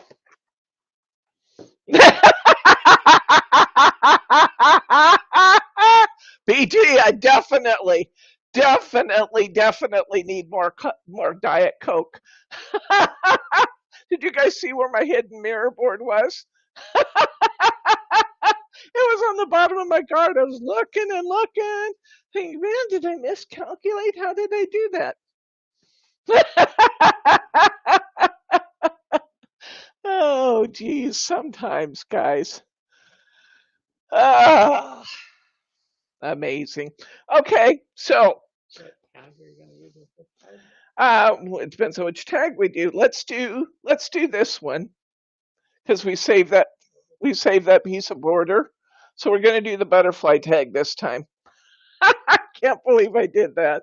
Sometimes I'm such a doofus, guys. Oh, I crack myself up. Oh, we're going to cut this topper to 5 7/8 wide. Excuse me, 5 5/8 wide because we're going to trim some off to make it fit. And we're going to go to 3 7/8 inch. Oh, man. Sometimes I'm funny. Oh, geez. How come you guys put up with me? Good night, Doria. See you on the reruns, friend.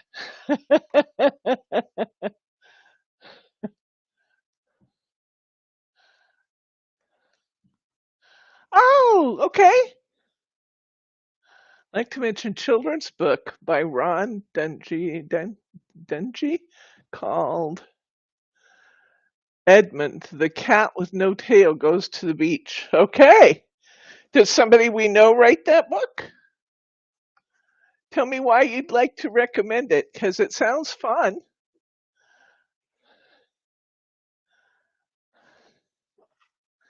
Tell us what's glorious about this book and we'll check it out.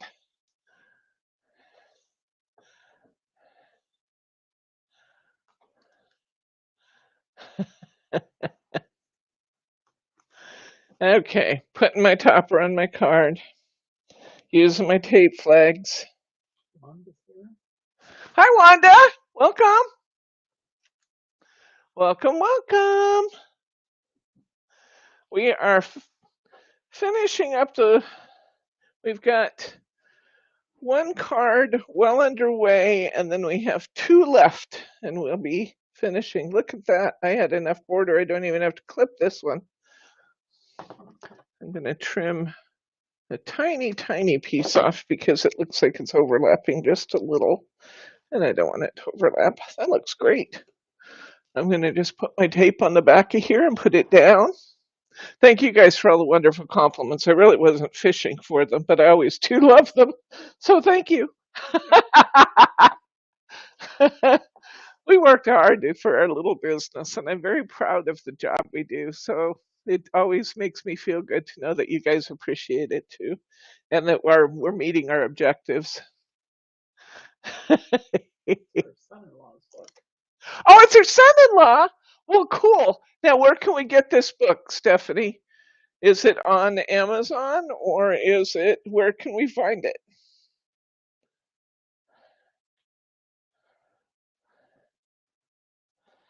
I would love to check it out. Betty Gossel's an author with us too. So also while you're at it, look for A Home for Molly, because that's a delightful little read. I loved it. That's a really good feel-good story about Molly finding her new home from the perspective of the cat. But I want to check this out. What's your son-in-law's name so that we can look him up by author? Did you give it to me already? Okay. Well, good. I was just busy and I didn't catch it. Thank you, guys. Oh, Mary, you're the best. Thank you. Okay. I'm putting my little topper on, guys. We've got our border down. We're putting our topper on. We're going to grab one of our pink ribbons and put it on here. And then we'll have two left. Don't these go together? These little ones go together so easily.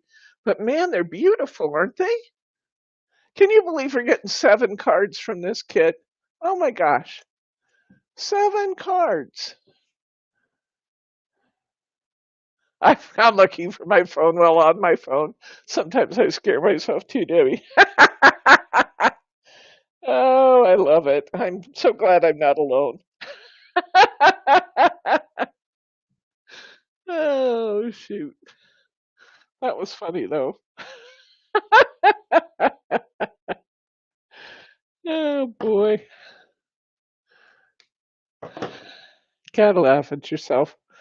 If you're not laughing, you're taking yourself way too seriously. Susan looks for her glasses while wearing them. I've done that so many times. Oh. Putting my little pink bow underneath, which is now nice and sticky with my best glue ever. And there it is. How pretty is that? It's simple, but it's beautiful. Okay, we got 2 left, guys. How are we doing for time, honey? Well, 2 hours. Oh, we are cooking. Everybody doing okay? Do you guys need time? Give me a 1 or a 2. We are cooking with gas, I tell ya. Look at us go. Okay, I got 2 cards left to do. Good night, Karen. Nice to see you.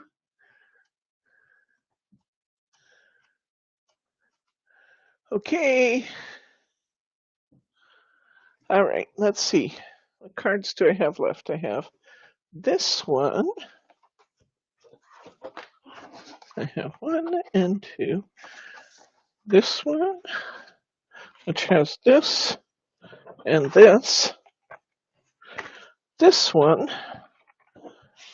which just goes, okay. All right, I got my act together here for the moment.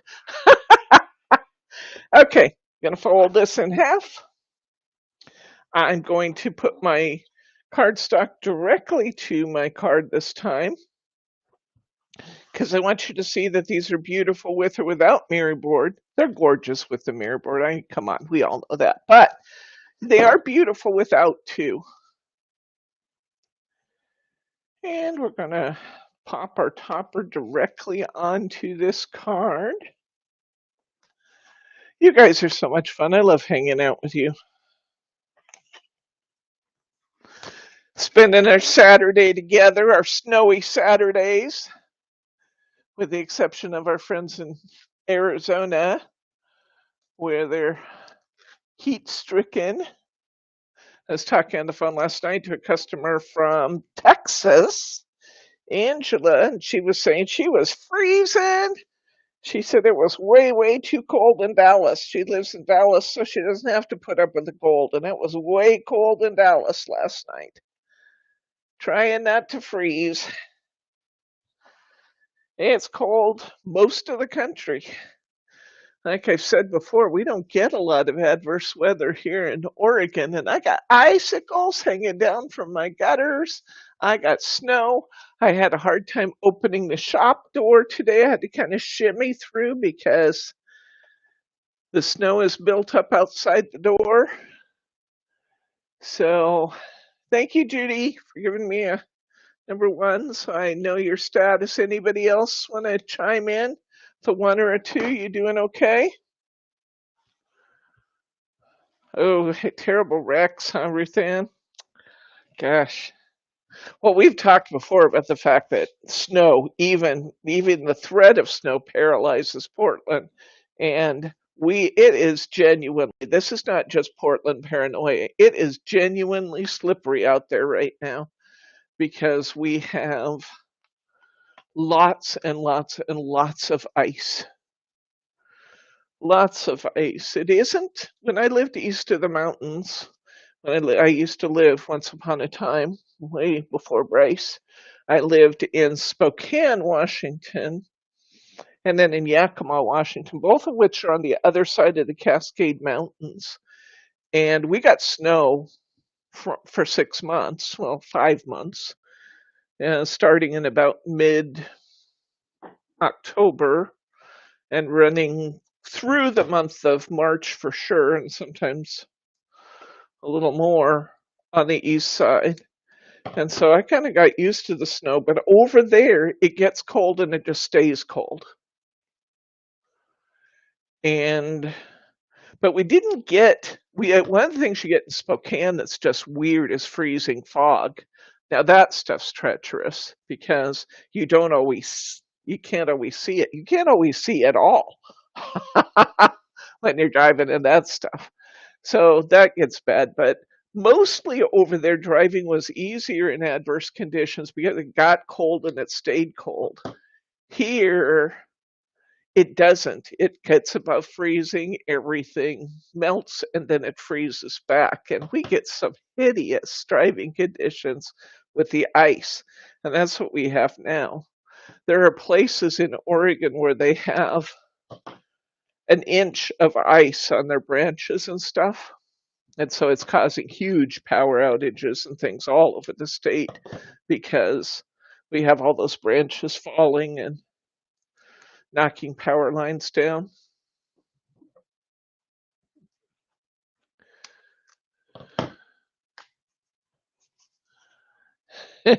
He comes in to see Teddy. Oh, that's so sweet. I think Teddy's not in here anymore now, is he? I think I saw your dad with him outside a little while ago. Okay.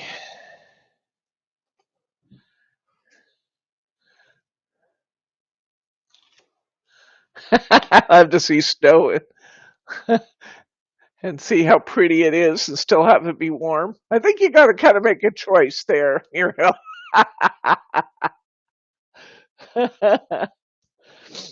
You could probably buy bags and bags of fluffy pillow filling or something and drape it.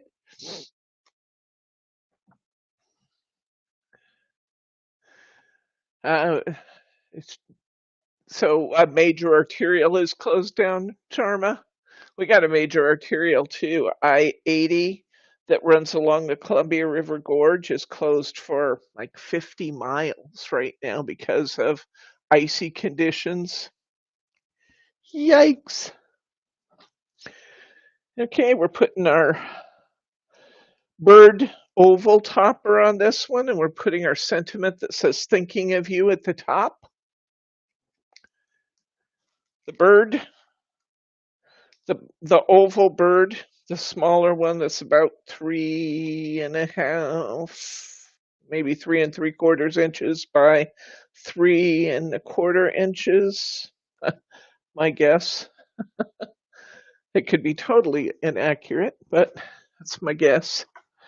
I'm going to put this pretty peach colored bow down below here. First, I'm going to trim its tails.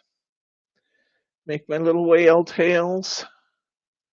You don't have to do those, but I do like the way they look. They just kind of give a bit of elegance. Such a simple thing to do.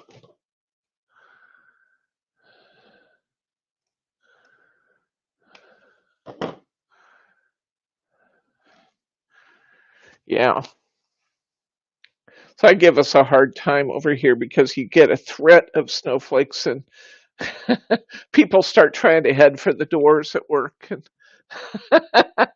people get all nervous and upset. But icy stuff, that's nothing to mess with. And it doesn't matter if you have a four-wheel drive, you're just as apt to end up in the ditch as somebody who doesn't have one when it's icy. You know, ice is nothing to mess around with. There we go. Aren't they pretty? That one's done. We're coming up on our last card, guys. Freezing fog is when it gets super duper foggy in Spokane. It's just all the environment is right there that it gets just super foggy. And you would think that fog would insulate and keep the ground warm, but it doesn't. Where it's already been cold enough to freeze and then that fog sets in, the fog hangs low and the moisture in the fog starts freezing to the pavement. And pretty soon the pavement is white and the fog is white and you can't see 10 feet in front of you driving in it. It is treacherous stuff, really treacherous.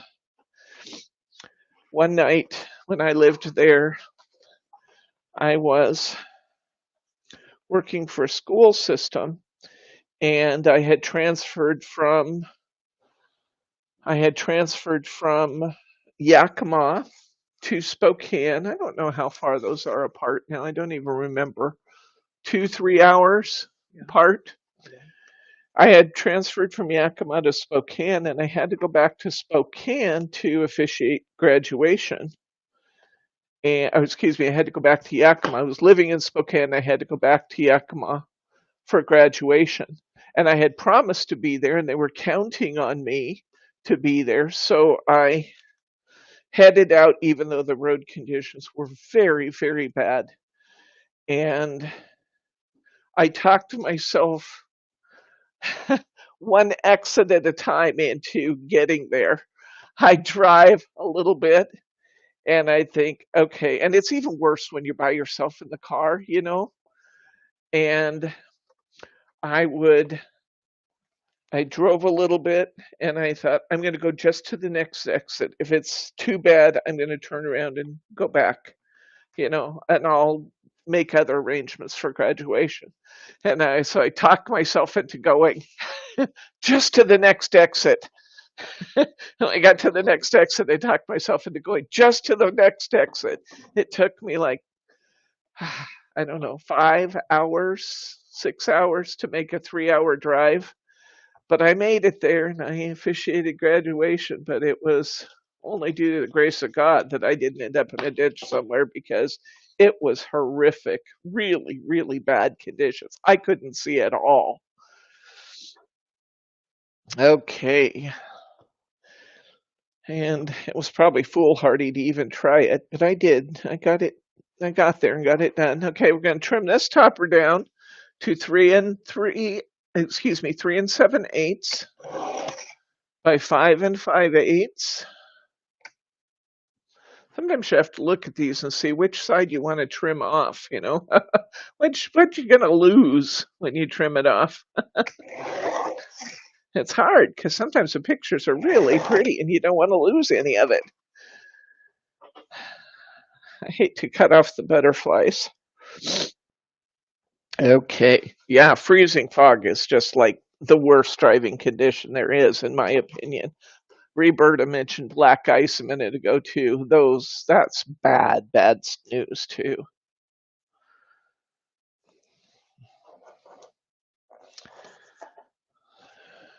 Are you wrapping your bow around this topper? Oh, thank you. Yeah, actually I am, but I'm going to do it a little bit differently. So this is okay. I'm going to actually wrap my bow around my mirror board. This is what Bryce is asking about. And what I'm going to do is put my cardstock down. Then I'm going to cut myself. The reason I gave you an oversized piece of mirror board this time is so that you can cut a strip of this, like I'm going to say about an inch wide.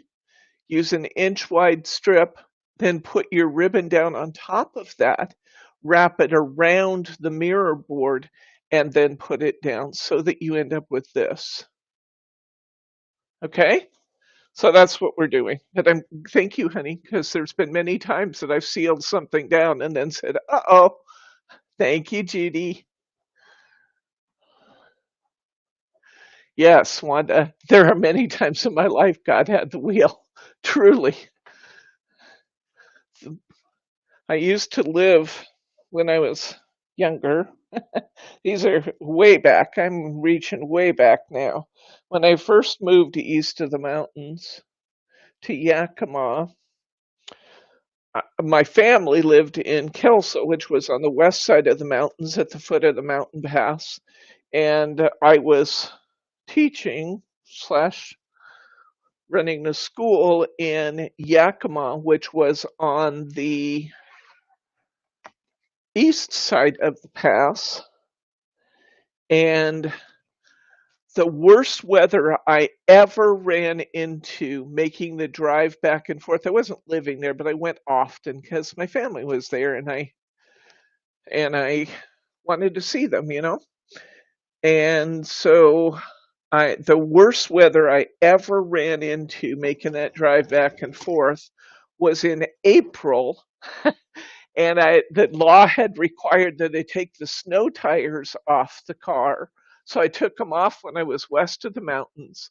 And before I got to the mountain pass, I saw 5 deer and a herd of elk. That should have been enough to tell me I shouldn't be heading into the mountain pass, but I did. And that was the scariest drive of my life. Again, I was by myself. And I was driving up over that mountain pass, and it was snowing to beat the band, and the road was white, and the shoulders were white, and it was snowing and crazy. And the only other cars I would meet was every once in a while I'd meet a tow truck coming the opposite direction. And there were several times I thought, how deep can the snow get in the road before I start pushing it with the car? I got really close to God on that trip, and it had nothing to do with the elevation on that mountain pass. It was scary, very, very scary. I obviously lived through it. Those are the times that test your intestinal fortitude and your faith. Right after I went through, I was the last car that they let go through before they closed the road. It was terrifying. And that was in April up on that pass. Ooh, not fun. Not fun at all. Now I've taken my spare ribbon and I've cut myself a piece. It's about 6 inches long, 6.5 inches long. I put my tape on the back. I rub it in good. I'm going to tear my tape or my paper tape in the center, peel it back both directions because it's a whole lot easier than trying to pick the tape from either end where it will try and lift off the fabric. I'm going to put this little piece of ribbon and center it right on that piece of mirror board, and I'm going to wrap it around the back. And I end up with this pretty little piece. What a simple embellishment, huh? And you can make it out of your scraps, out of your spare ribbon that you have left over from your kit. I'm going to put that in place, and then I'm going to put my topper on top of that. So I'm going to put some tape on here, put this down solidly.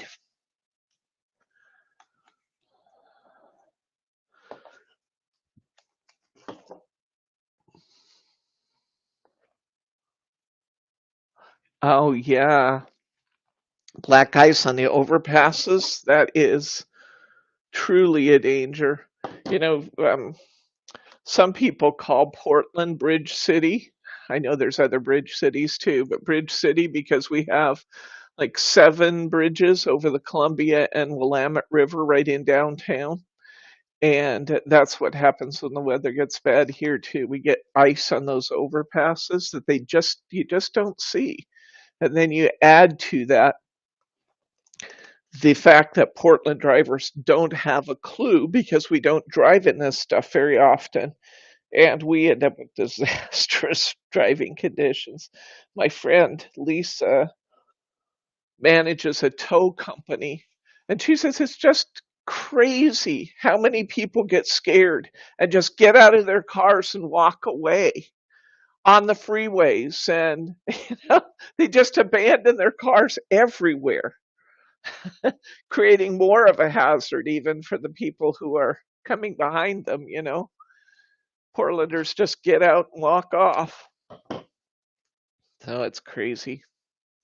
She hates it when it snows.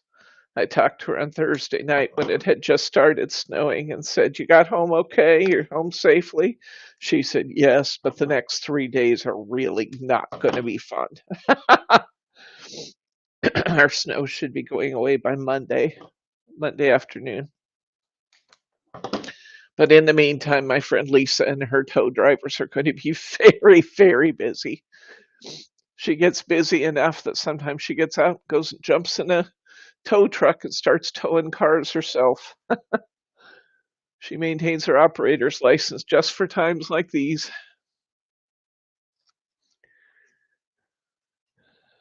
Been on those Portland bridges lots of times. Those bridges can be really confusing, can't they, Wanda?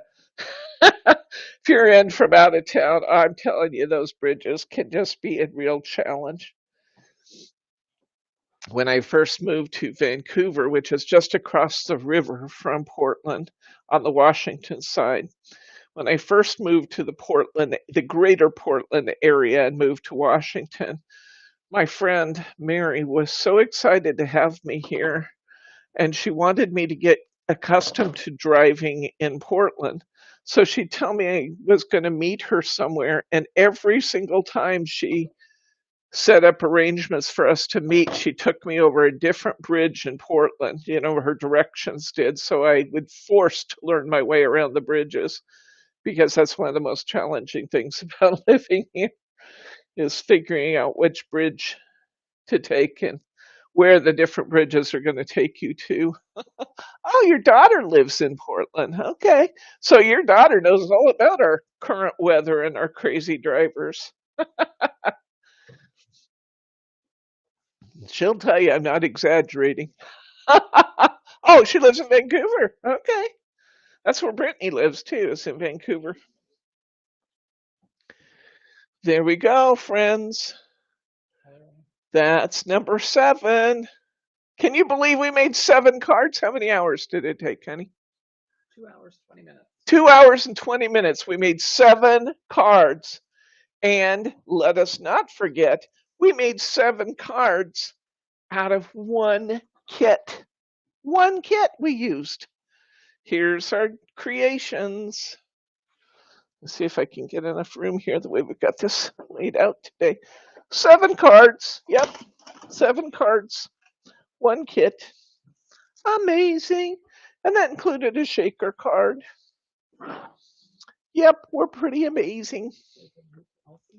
Good night, Elsie. Don't start signing off too soon, guys. I gotta show you something. I have to show you what I worked on all night because you're not gonna believe how cool it is. At least I hope so. I hope you're not gonna believe how cool it is. I think it's cool. I think you'll think it's cool. Oops, I gotta go this way, huh? Okay. Look what we created. Excuse me. Nope, I'm going the wrong way. I was trying to get them all in view. Now, of course, we have my samples under there. We did make 14, but we did make 7 cards. 7 cards. 2 hours. That's amazing. That's amazing. How are you guys doing? Are you still working? Are you finishing up? How are you doing out there? Did I lose you 2 hours ago? Everything after listen carefully?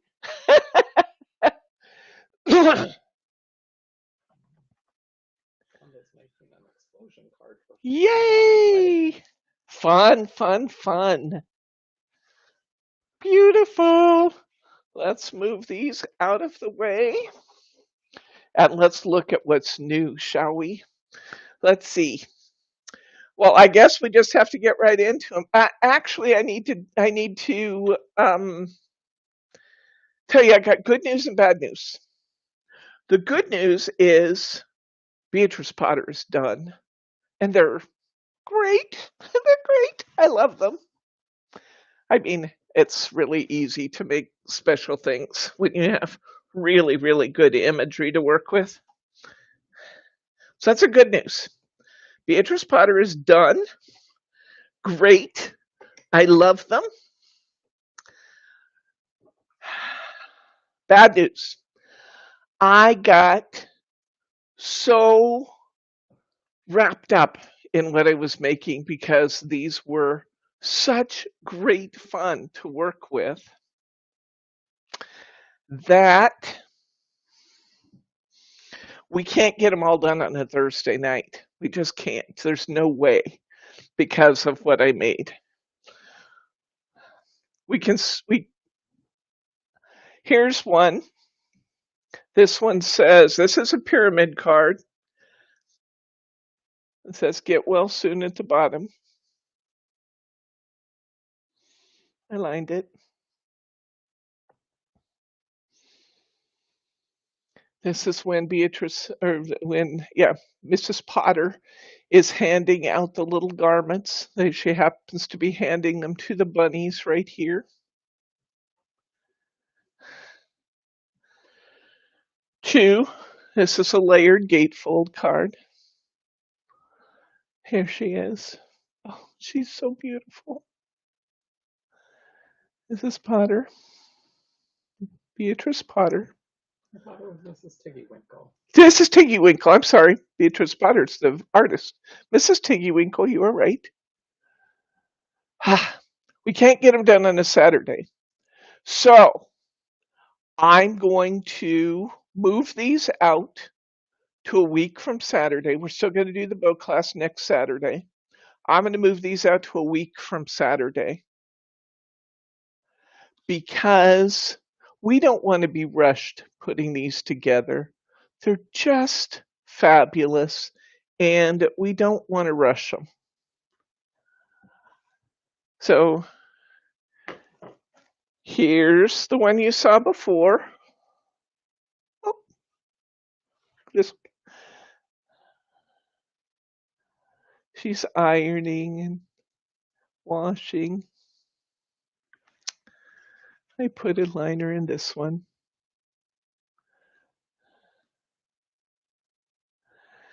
And watch this. Here's Mrs. Tiggy Winkle. It says happy birthday around the ring. We open it up. We have a pull tab over here. Let's see if I can do this from this angle. We have a pull tab. And it tells the whole story of Beatrice Potter.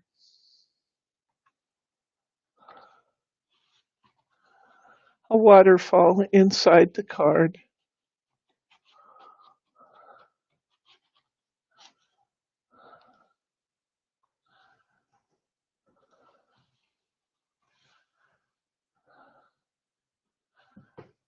Do you love them? I love them. A waterfall inside the card. And I picked images to kind of tell the story as you go.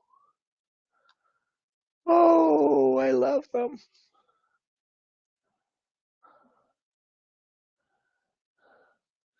Here's the last one. Okay, is that all good with everybody? So Thursday's class is going to be a surprise, even to me. I don't know what we're doing for stamping class this time. I might just do something off the wall. So anyway, yeah, we have to do these on a Saturday. Okay, cool. Is that all right with you guys? I may just show you a new technique or something on Thursday. We'll come up with something fun to fill the time. It won't be a waste of time, I promise you. But I had such fun. Oh my gosh, putting these together, and I was so happy with this one. I mean, I was happy with all of them because they just turned out great. But come on, how cute is the storybook? So we're going to make that together. I got lots and lots of printing to do for those of you. I'll print these out, the ones I used in the cards, in order to help out those of you who don't have a printer. You're still getting the CD because I can't sell the art. I mean, I can't. I can print them as a service to you and just include the paper, but you have to have the CD in order to get the art. So the kit will include your CD and the art and the ribbons and the cards and everything you'll need. When will the kit be available? We will. Oh yeah, this kit is still available. I will be able to make 25 of them, and we will. I'm going to try to have it up tomorrow. I'll try to have it up tomorrow. I got to make my list of materials and figure out where we are, and then there's going to be some lots and lots of printing. But I will try to get it in the store tomorrow. But didn't they turn out so cute? Oh my gosh. And we haven't done pyramid before, so pyramid's fun. Layering's always fun. So we have 3 layered cards in total and a waterfall. Anyway, we have that coming up. It was to have been on Thursday. I just made them too complicated to finish on a Thursday. I want to remind you guys that if you haven't had the bow class yet, let's get signed up for the bow class. Beautiful. Beautiful, beautiful. Yeah, Muriel, let's talk about it. We'll figure out a way. Bow maker, your ribbon pack. We're going to make bow pins. We're going to make sliders on your bows. We're going to construct a card. Look familiar? That's because this cardstock's beautiful. We're going to construct a card using the techniques we've learned. You get, I won't take it out again. You know that this little packet of ribbon is chock full of ribbon. You get lots of ribbon. So, questions, comments, or pearls of wisdom? Don't ask me what we're doing Thursday. I don't know yet, but we're going to do something cool. I assure you, it will be fun. Okay? Okay. Anybody have any questions about anything? Give you about 30 seconds to catch up with the gap. Good night, Sharma. Have a great weekend, Ruthann. You too, friends. Refill for the explosion box cards. Yes. In fact, who is asking that? I have some new papers on order. I was notified that they're shipping, so give me a week or so because we're going to have some new things for you for refills for explosions for the box cards, for the exploding box cards. I got some fabulous new papers I can't wait to try, and I'll make some new things for you. Thank you, Judy. I think you're the best too. Happy Valentine's Day. Love my customers. Happy Valentine's Day, everybody. Okay, I think that's going to be it then. I'm going to say good night, Gracie. We'll see you on Thursday. Actually, we'll see you on Wednesday for What's New Wednesday.